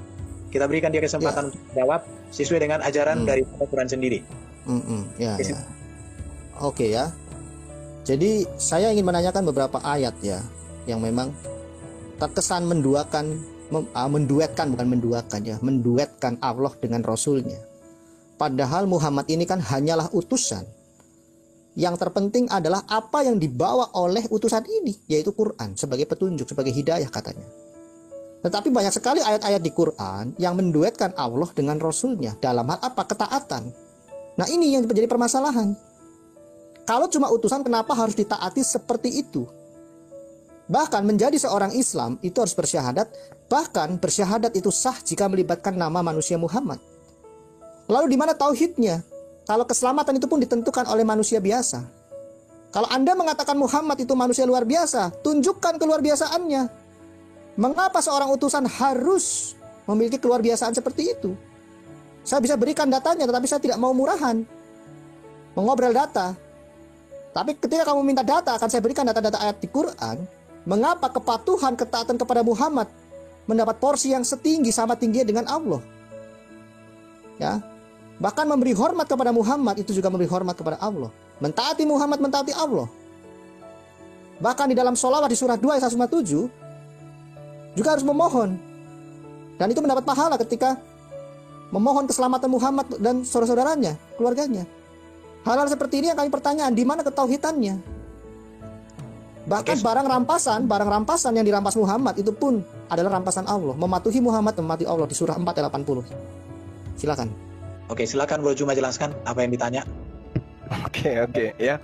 Jadi gini saudara-saudara, pertanyaan Anda ini memang harus apa ya? Harus dilandaskan terhadap kesadaran Pertama, Anda itu tidak memahami Al-Quran. Itu dulu. Kedua, Anda tidak memahami konsep tauhid. Yang Anda tahu adalah Trinitas. Nah, sekarang saya jawab, saudara. A'udzubillahi minasyaitonirrajim. Bismillahirrahmanirrahim. Ya ayyuhalladzina amanu atiullaha wa atiur rasul. Tidak titik sampai di situ. Taatlah kepada Allah dan taat juga kepada Rasul. Wa ulil amri minkum, dan taatlah juga kepada pemimpin-pemimpin yang ada di antara kamu. Jadi kalau ketaatan kepada Rasul Anda anggap itu setara dengan ketaatan kepada Allah dalam arti kata otoritas, Anda keliru. Jadi gini, ketika taat kepada Rasul Muhammad SAW, semakin orang taat kepada Rasul Muhammad SAW, maka buah daripada ketaatannya itu adalah semakin orang itu menyembah hanya satu Tuhan, yaitu Allah Subhanahu wa Ta'ala. Tidak ada kemudian ketaatan umat Islam terhadap Rasulullah menyebabkan umat Islam itu jatuh kepada poin dia menuhankan Rasulullah. Karena kenapa? Rasulullah mengajarkan sembahlah Allah, sembahlah Allah, sembahlah Allah, jangan engkau duakan dengan apapun, sembahlah Allah. Itu perintahnya. Jadi ketika kami taat kepada Rasulullah, mengantar kami mentauhidkan Allah. Nah, kemudian ketika kami taat kepada Rasulullah, mengantar pula kami kepada poin di mana kami mendudukkan beliau sebagai utusan Allah. Ya, dia adalah Rasulullah wa khataban nabiyyin. Jadi ketaatan ini berimbang. Ketika kami taat kepada Allah, taat kepada Rasulullah, maka ketaatan kami ini dua arah. Taat kepada Tuhan, taat kepada utusan Tuhan. Itu jadi nggak bisa dipisahkan, karena yang mengajarkan kami bertuhan kepada Allah adalah Rasulullah. Yang mengajarkan kemudian kami menjadikan beliau adalah Rasul adalah Allah melalui Al-Quran. Jadi dua ini nggak bisa dipisahkan. Jadi jangan Anda mengatakan sama seperti di dalam kitab saudara, bahwasanya taat kepada Yesus bahas Al-Quran dulu, gitu. Al-Quran dulu bro, jangan gatal ke situ. Al-Quran dulu silakan. Jangan panik, santai, relax. Enggak, saya mengingatkan Enggak, masalahnya saya ini dosen dua agama besar. Jadi kalau ada sedikit itu penjabaran, maklumi aja, gitu ya. Gini. Kamu kayak enggak mengenal saya aja. Ada Jadi, dosen yang keras suaranya, bro. Dosen itu selalu mengerti kalau dikasih tahu. Coba semua. Kalau enggak gitu. dong. Oke, gitu. Pantasan kalian itu seperti ya. Sabar dulu, Oke. saya belum. Saya bukan membahas otoritas. Kenapa kau bawa ulil amri? Ini bukan konteksnya kepada pemerintahan. Saya belum kalau kau selesai. tadi sebentar, ya supaya kamu dapat poinnya. Kamu tidak begini, bro. Ini masalah ketaatan kepada manusia, bukan perintahnya. Tapi kenapa kau belokkan kepada perintahnya, perintah Muhammad? Kalau ada perintah Muhammad berarti ada dua perintah. Misalnya gitu ya, masuk ke toilet pun harus pakai kaki kanan dulu misalnya. Kemudian minum juga harus duduk, harus ini, harus itu. Di mana Quran mengatur itu?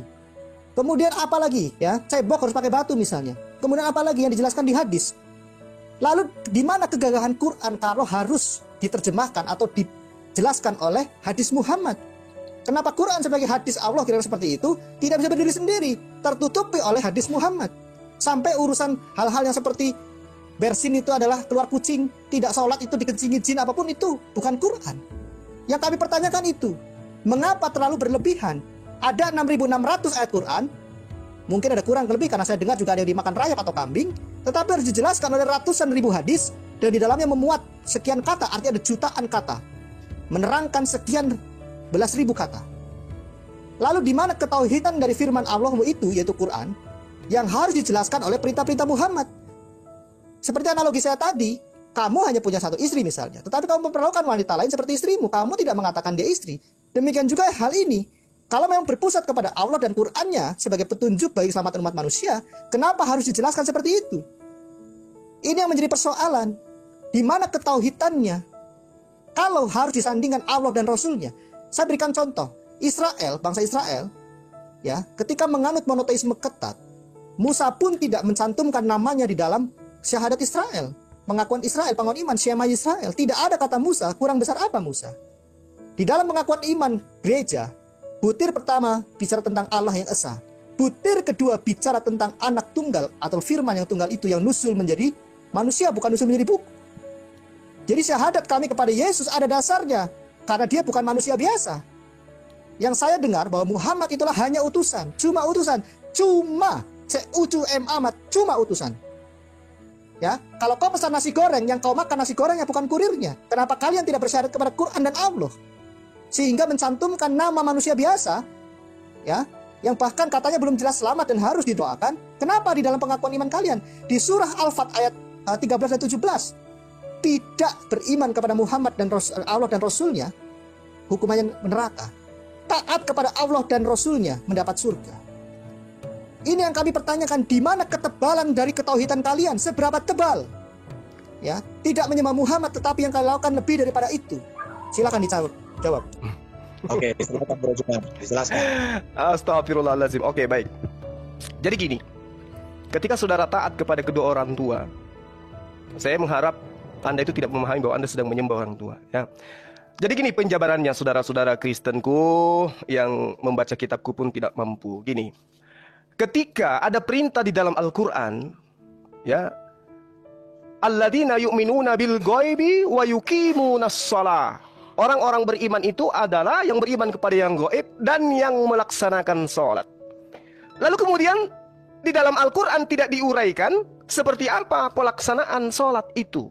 Sehingga harus ada pembimbing. Pembimbing inilah yang disebut dengan Rasul, Nabiullah. Maka sebagai Nabi dia memberikan contoh. Ya, sallu kama ra'aitumuni usolli. Sholatlah kalian sebagaimana engkau melihat aku ini sholat. Ketika ada perintah sholat, cara-caranya diperintahkan, dicontohkan oleh Rasulullah. Kami mengikut kepada dia. Maka esensi ketaatan itu adalah apa? Menyembahnya kepada Allah. Sholatnya diajarkan caranya oleh Rasulullah. Penyembahan daripada sholat itu merujuk hanya kepada Allah, bukan kepada Rasulullah Muhammad SAW. Itu yang saudara harus pahami. Kenapa? Karena Rasulullah itu memang diperintahkan oleh Allah untuk membimbing seluruh umat manusia. Wa innaka latahdi ila siratim mustaqim.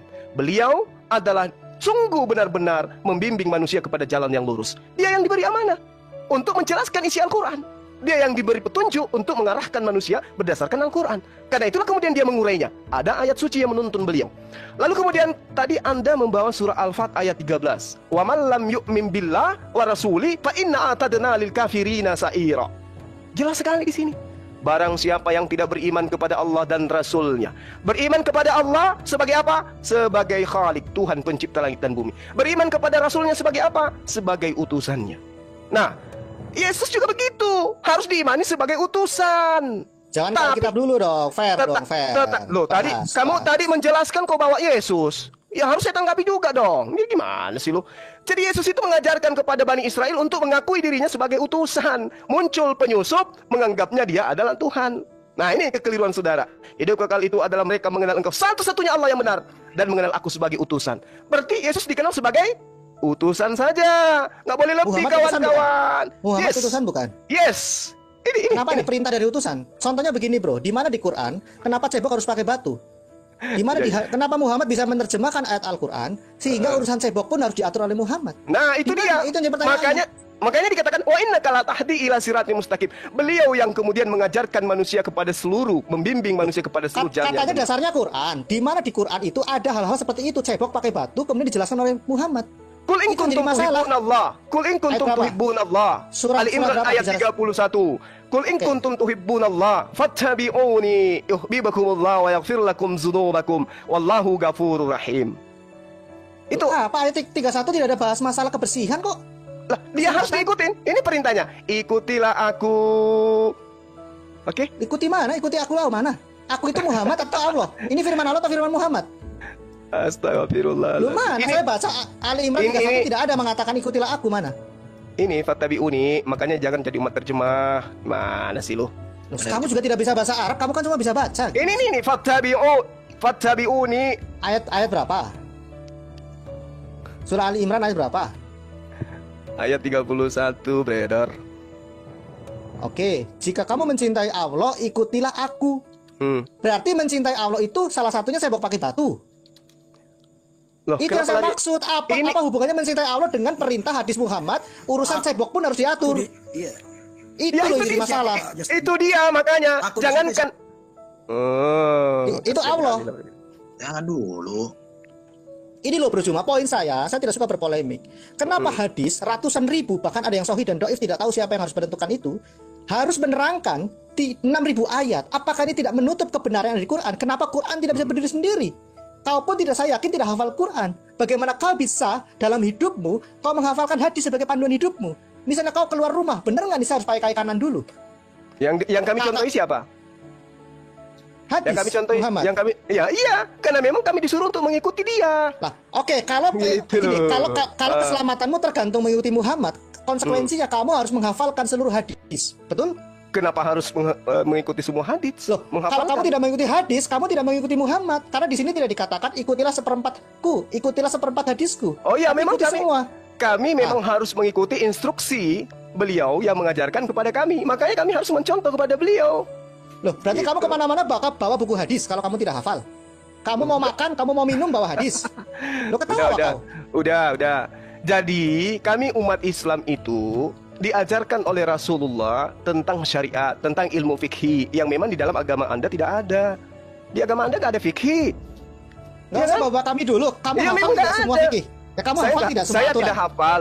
Kalau tidak hafal nggak usah ngomong. Artinya Lah, kamu bukan Oh. mengikut Muhammad. Gimana Oh, sih? memang ada perintah yang tidak hafal. Loh, harus diikuti kan di sini harus 100%, Bro. Kamu berani mengatakan mengikuti 10%? Kami Ngawur kamu. kami berusaha untuk mengikuti Loh, sebisa kok kami. berusaha? Oh iya Nggak dong. ada kata sebisa, nggak ada kata Oh, sebisa, nggak Bro. bisa, nggak boleh. Oh, kamu tafsir, dong, kamu tafsir. Kami umat Islam Ngawur. itu diperintahkan untuk mengikuti Rasulullah Muhammad Sallallahu Alaihi Wasallam. Iya, mana perintah sebisanya mana? Mana perintah sebisanya? Sebisanya ikutilah Muhammad mana? Ya, memang harus perintahnya ikut kepada beliau. Ya kan tidak sebisanya, Memang perintahnya. 100%. Sebisanya kami semampu kami. Kami harus Loh. berusaha untuk mengikuti beliau. Mana Ayo. dalilnya harus semampu kamu? Mana ayo? Mana Bukan dalilnya? masalah Pak? mana Begini, Bro. dalilnya, bukan masalah mana dalilnya. Ini perintahnya jelas untuk mengikuti beliau. Ya kan? Iya, tapi tidak ada sebisanya di situ. Harus ikuti 100% berarti dong. Apanya? Oh, nggak ada juga Semampu, nggak ada juga. Tidak ada juga Berarti ambigu. perintahnya. Berarti ambigu multitafsir dong. Nggak jelas.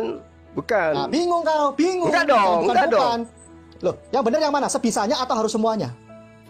Perintahnya itu kemudian jelas mengikuti Rasulullah Muhammad Sallallahu Alaihi Wasallam. Ya kamu tadi menambahkan sebisanya, mencret kamu.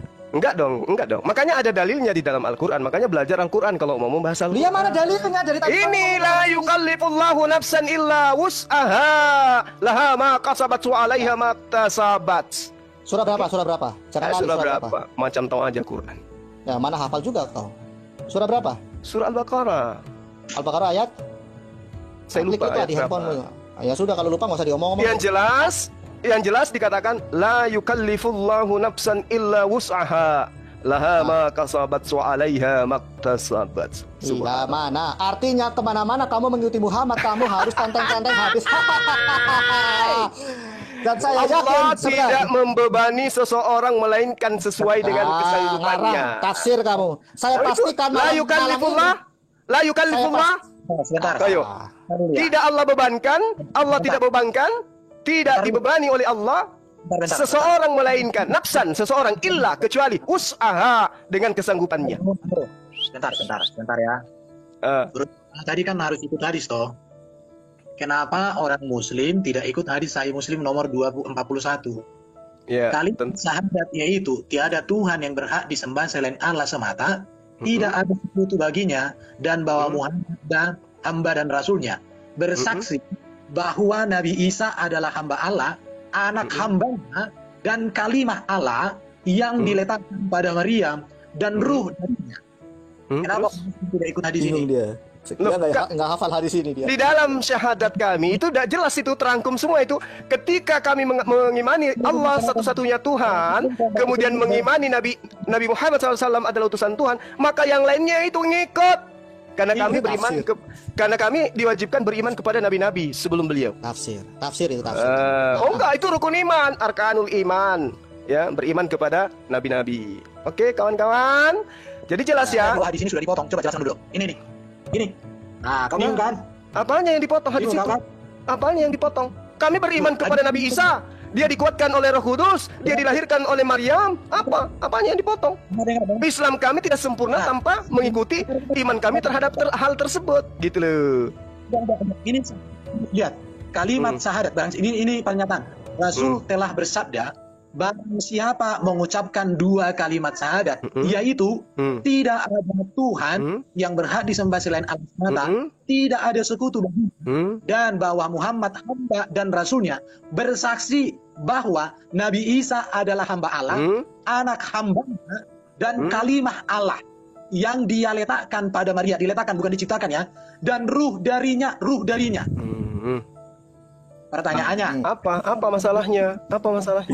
Bingung dia. Apa masalahnya? Kenapa saya Muslim sampai Nabi Muhammad? Siapa yang menyuruh kalian seperti itu? Kan ada yang dikatakan syahadatain, persaksian terhadap dua. Oke? Loh, berarti ini hadis ini nggak sah ini. Iya, sah. Silakan aja Anda mau bersyahadat dengan itu, silakan aja. Tetapi keislaman itu bertumpu kepada syahadatain. Tain itu dua. Asyhadu an la ilaha illallah wa asyhadu anna Muhammadar Rasulullah. Itu syahadatain. Oke, sekarang saya bertanya, mana lebih tinggi Isa dibanding Muhammad dari etika dan moral, dari kehidupan? Siapa lebih tinggi coba? Dari Isa atau Muhammad? Siapa lebih tinggi? Iya, ya, baik. Siapa lebih banyak dibicarakan di dalam Quran? Nabi Isa atau Muhammad? Nabi Muhammad itu hanya 4, Isa itu bisa sampai 100. Enggak, Isa 25 kali. Tidak berdosa. Isa itu membuat mujizat.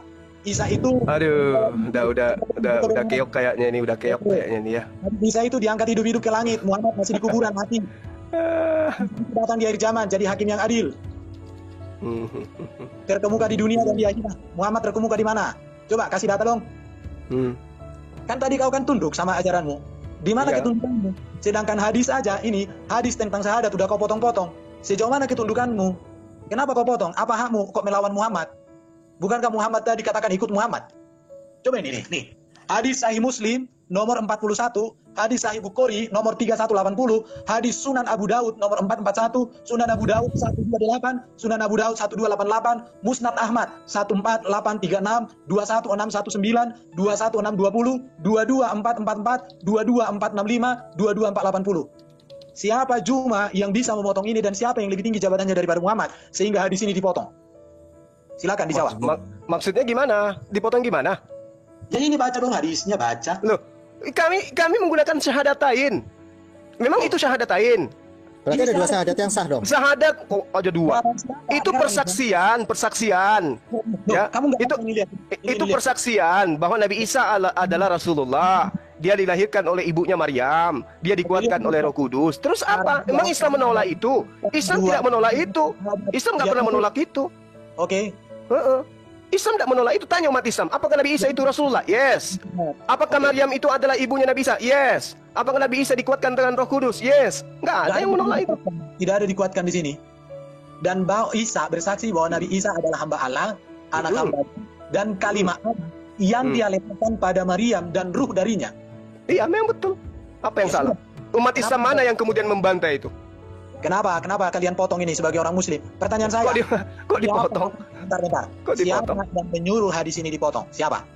Siapa yang potong hadisnya? Loh. Siapa yang potong hadisnya? Enggak ada yang potong hadis. Loh, yang kami iman, dengar. Yang kami syahadatain itu adalah persaksian tentang Rasulullah dan persaksian tentang Allah.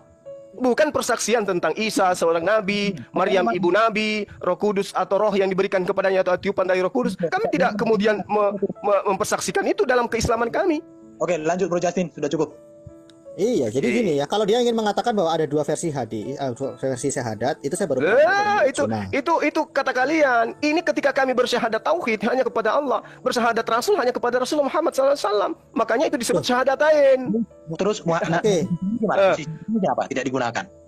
Loh, itu bukan syahadatain, kawan-kawan. Itu persaksian. Syahadat itu persaksian bahwa Nabi Isa itu adalah utusan Allah. Maryam itu ibu dari Nabi Isa. Lihat ini, baca ya. Iya, gimana ini? Anda mau mengajari saya gimana sih? Asyhadu an la ilaha illallah wa asyhadu anna Muhammadar Rasulullah. Ini syahadatain, ini persaksian keislaman umat Islam. Yang Anda sebutkan itu persaksian tentang Allah, Rasulullah, Nabi Isa dan juga ibunya beserta Rohul Kudus. Apa masalahnya? Berarti Islam baru di zaman Muhammad. Oke. Maksudnya? Berarti Islam baru di zaman Muhammad. Oh enggak, Islam itu sudah ada dari sejak Adam alaihissalam. Islam itu sudah artinya ada. Kamu kan nggak boleh membeda-bedakan. Ada kok hadisnya nggak boleh membeda-bedakan utusan kok di Sahih Bukhari kok. Kenapa kamu membedakan? Lah, karena Islam itu, dengar, karena Islam itu terkait dengan Al-Quran itu dibawa oleh Rasulullah Muhammad SAW.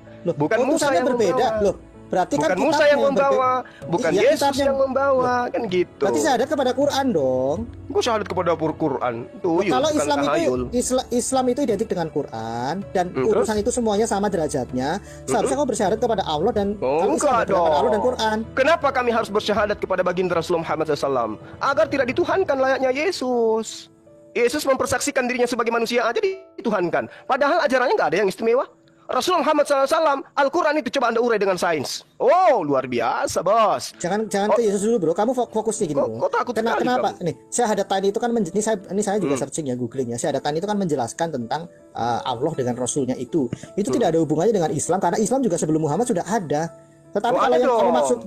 yang kamu maksudkan, loh, Islam itu sebenarnya di zaman Muhammad atau sebelumnya rasul-rasul yang lain juga Jadi membawa Islam. kaidah tentang tauhid itu sudah diajarkan dari sejak Adam alaihissalam. Itulah Islam, Bukan fondasinya. tauhid. Loh, Nah, Islamnya tauhid itu Muhammad apa sih? Islam. Islam Islamnya itu Muhammad tauhid. apa? Ya, Tauhid bedanya itu Islamnya Islam, Muhammad apa? jalan lurus itu shalom. Oke? Itu Islam. Itu sudah diajarkan. Islam ini Distorsi- dimaksud agama atau apa? Islam itu adalah kaidah-kaidah pokok di dalam tauhid penyembahan terhadap Tuhan pencipta langit dan bumi. Itulah Islam Islam. bukan agama. Nah, Islam itu agama. Islam itu ajaran. Islam itu Oke. dinul. Namanya Oke, dinul berarti- itu adalah jalan menuju kepada Allah. Itulah Islam. Islamnya Muhammad beda tidak dengan Islamnya Adam dan seterusnya. Oh enggak beda. Nggak beda Iya, sama. cuman syariatnya yang belum sama, yang enggak sama. Bukan masalah Ngerti. syariat. Ini bicara keislaman yang katanya mengajarkan Allah yang esa. Iya. Tetapi kenapa menjadi seorang Islam itu hanya menggunakan 2 kalimat syahadat yang kalimat kedua itu adalah nama Muhammad, tidak semua nama Rasul. Nah, karena itulah kemudian kami beriman kepada Rasul. Gitu, ya. Jadi iman di dalam Islam itu adalah beriman kepada para rasul, beriman Sebentar. kepada para nabi. Tapi yang membawa kesempurnaan dinul Islam adalah baginda Rasulullah Muhammad sallallahu alaihi wasallam, dan dia bukan Tuhan. Arti beriman itu apa, Bro Jum? Arti beriman apa sih? Beriman itu percaya, yakin dengan sepenuh hati. Tapi orang Muslim juga disuruh beriman kepada Taurat dan Injil. Beriman Betul. kepada... Betul. Makna berimannya kok berbeda ya? Nah, beriman kami percaya bahwa dulu Allah pernah mewahyukan kitab Taurat dan juga Injil. Loh, beriman kepada Muhammad juga dulu kok. Gimana? Kan Muhammad itu kan dulu kan. Rasulullah Muhammad SAW itu rasul. Jangan samakan Torah. Kalau Karena gini, Torah itu sudah mengalami dirubah, dipelintir, disembunyikan. Rasulullah tidak pernah dirubah, Rasulullah tidak pernah disembunyikan. Beda antara kitab dengan manusia, rasul beda. Karena kitabnya Bro Juma itu kan baru dikanonisasi 1924. Seharusnya beriman kepada Muhammad harusnya sama dengan beriman kepada kitab Taurat dan Injil. Kok bisa berubah? Kalau Muhammad menati Muhammad, tiba-tiba beriman kepada Taurat dan Injil, kok hanya mengakui itu pernah ada? Gimana Ya, sih arti iman itu? Jelas dong, itu pernah ada diwahyukan kepada bangsa Israel melalui perantaraan tangan Nabi Musa alaihissalam dan juga Nabi Isa alaihissalam, datang kepada kaumnya yang tegar tengkuk. Oke? Oke, mantap. Nah, jadi tidak ada hubungannya beriman kepada Rasulullah. Rasulullah itu justru yang datang kemudian diutus membawa keterangan tentang kitab-kitab sebelumnya. Oke, Contoh, sekarang begini, kalau saya kasih- selamat bisa tidak bersyahadat hanya kepada Allah kalau memang tauhid. Ya, kami bersyahadat hanya kepada Allah dalam arti kata pengakuan otoritas tertinggi adalah Allah. Oke? Loh, ini menentukan keselamatan gini. Untuk selamat harus menjadi Islam. Ya, Menjadi Islam harus mengucapkan 2 kalimat syahadat. yes. Kalau tanpa 2 kalimat tersebut maka tidak menjadi Islam dan otomatis tidak selamat. Berarti Yes. keselamatan ditentukan oleh Muhammad, betul? Bukan ditentukan oleh Rasulullah Muhammad sallallahu alaihi wasallam, tetapi ajaran yang kemudian dibawa oleh Rasulullah Muhammad sallallahu alaihi wasallam, "Qul in kuntum tuhibbunallah fattabi'uni yuhibbukumullah wa yaghfir lakum dzunubakum wallahu ghafurur rahim." Katakan kepada seluruh manusia, wahai Muhammad, jika engkau ingin dicintai oleh Tuhan pencipta langit dan bumi, maka ikutlah kepada aku. Niscaya pencipta langit dan bumi akan mencintaimu dan mengampuni dosa-dosamu. Udah Loh, berarti selesai. syahadatnya harusnya ditambahkan kepada Muhammad dan ajarannya. Oh, sih?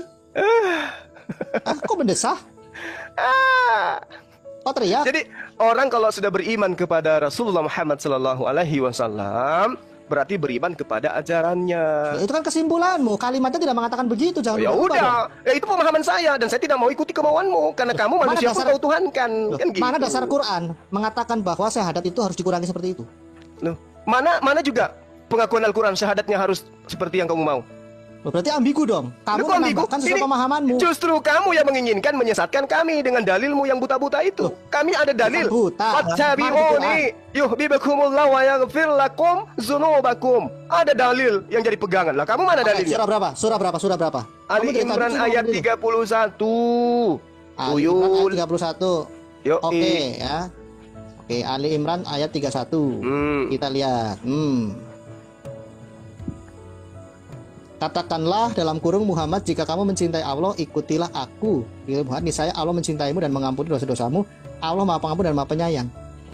Oke, berarti kamu artikan ini mengikuti Muhammad, mengikuti ajarannya. Yes. Oke, berarti kamu harus mengikuti semua ajaran Muhammad dengan sempurna supaya keselamatanmu sempurna, betul?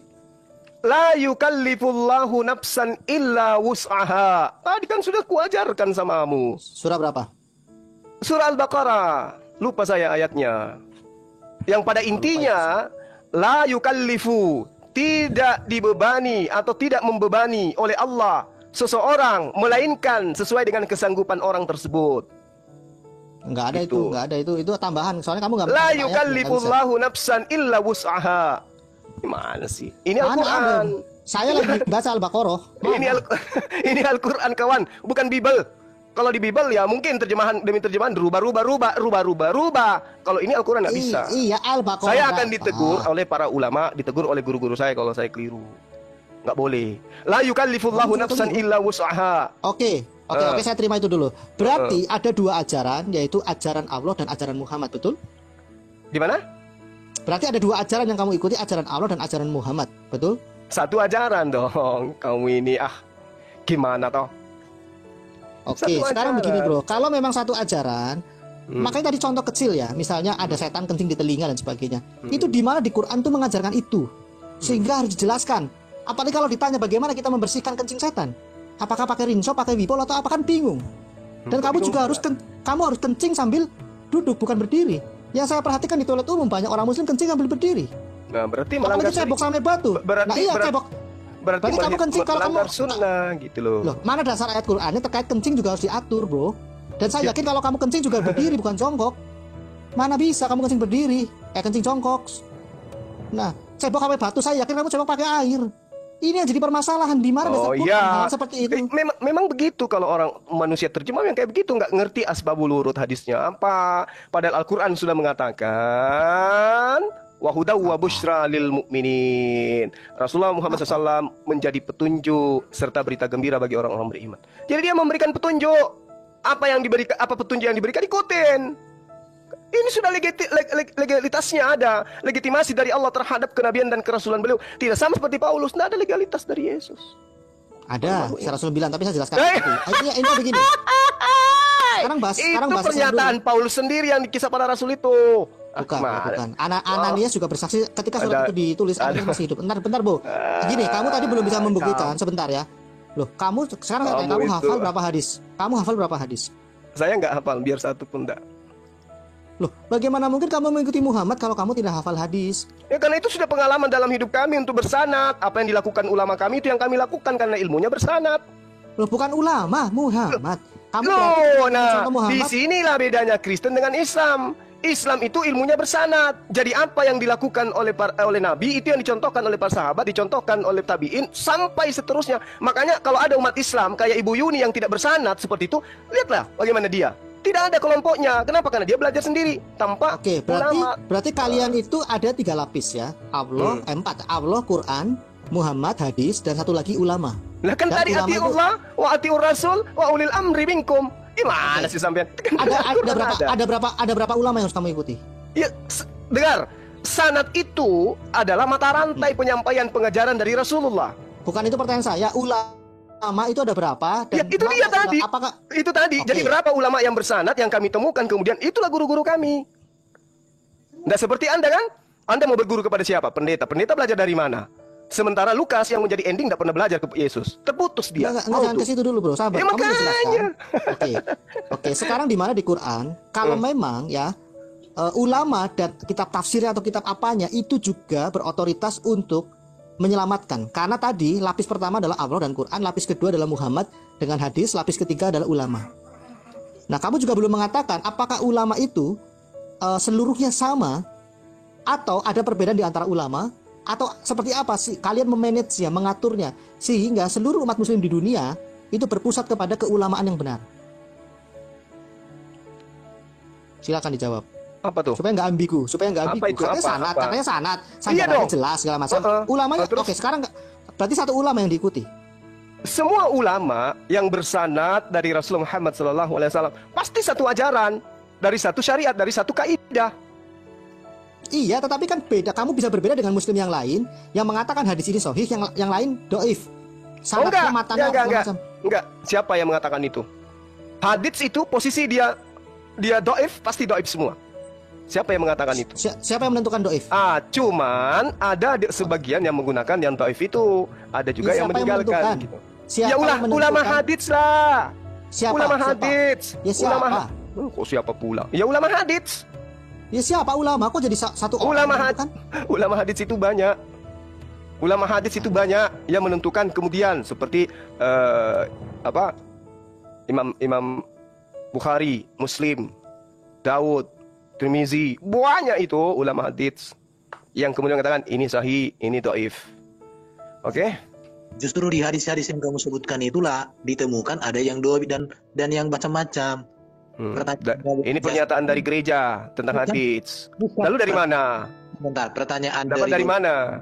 Siapa yang menentukan hadis itu doi, palsu atau apa? Lah kan tadi sudah dikatakan ulama hadits. Siapa ulama hadis Siapa itu? yang mengontrol? Iya.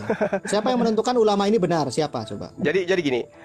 Di dalam pemahaman kami umat Islam itu ya, ini jauh beda dengan agama kalian ya. Memang tidak ada itu sanad.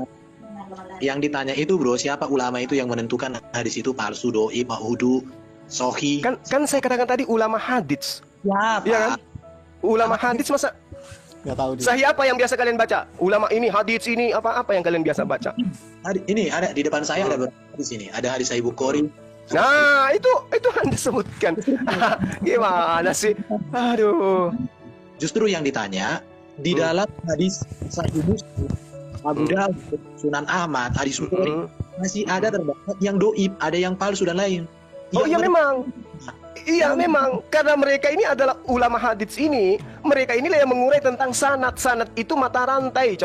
Oke, saudaraku yang terkasih di dalam nama Tuhan Yesus, kita bersama-sama telah melihat bagaimana keberlangsungan suatu diskusi atau debat yang sangat menarik dari teman-teman para apologet Kristen, dan kita juga melihat bagaimana setiap narasi dan data yang dibawa oleh teman-teman kita, semuanya itu mereka bisa pertanggungjawabkan, dan semuanya itu benar-benar sesuai dengan fakta dan kebenaran yang ada di dalam firman Tuhan itu sendiri.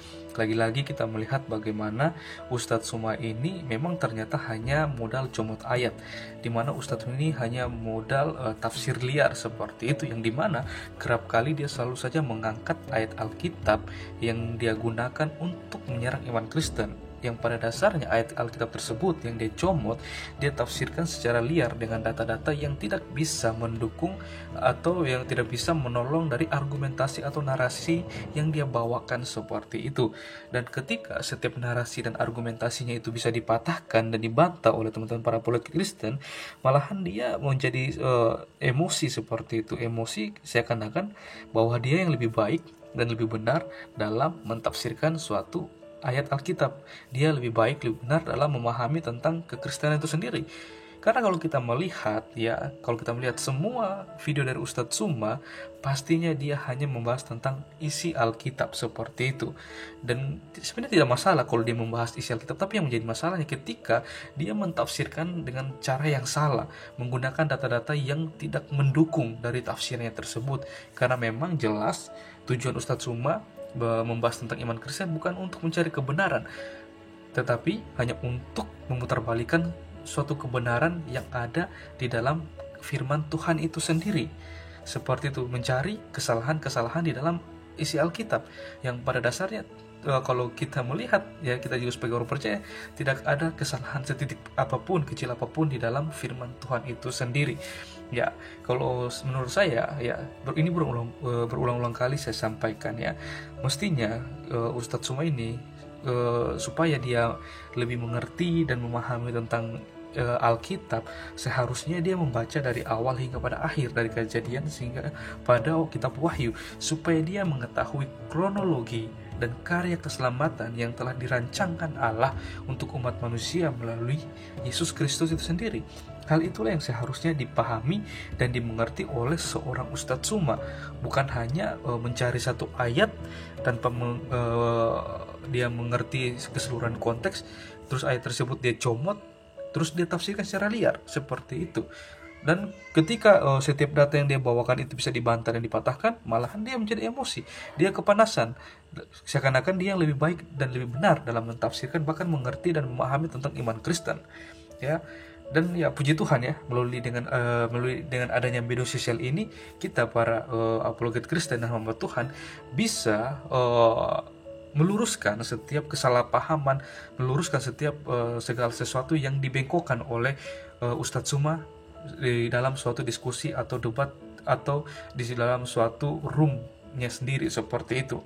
Ya, kita bersyukur dan kita terus berdoa supaya teman-teman para apologet Kristen, para hamba Tuhan dimanapun mereka berada, mereka tetap diberikan Tuhan semangat, hikmat yang luar biasa untuk terus bisa mempertahankan suatu kebenaran, mempertahankan iman kita, supaya tidak lagi diputarbalikan oleh seorang Ustadz Suma seperti itu. Dan kita berdoa supaya pelayanan mereka dimanapun mereka berada juga mereka terus dipakai Tuhan secara luar biasa dan nama Tuhan tetap dipermuliakan. Oke teman-teman, mungkin sekian video dari saya di hari ini. Sampai berjumpa di video-video saya selanjutnya. Kiranya Tuhan Yesus memberkati kita semua.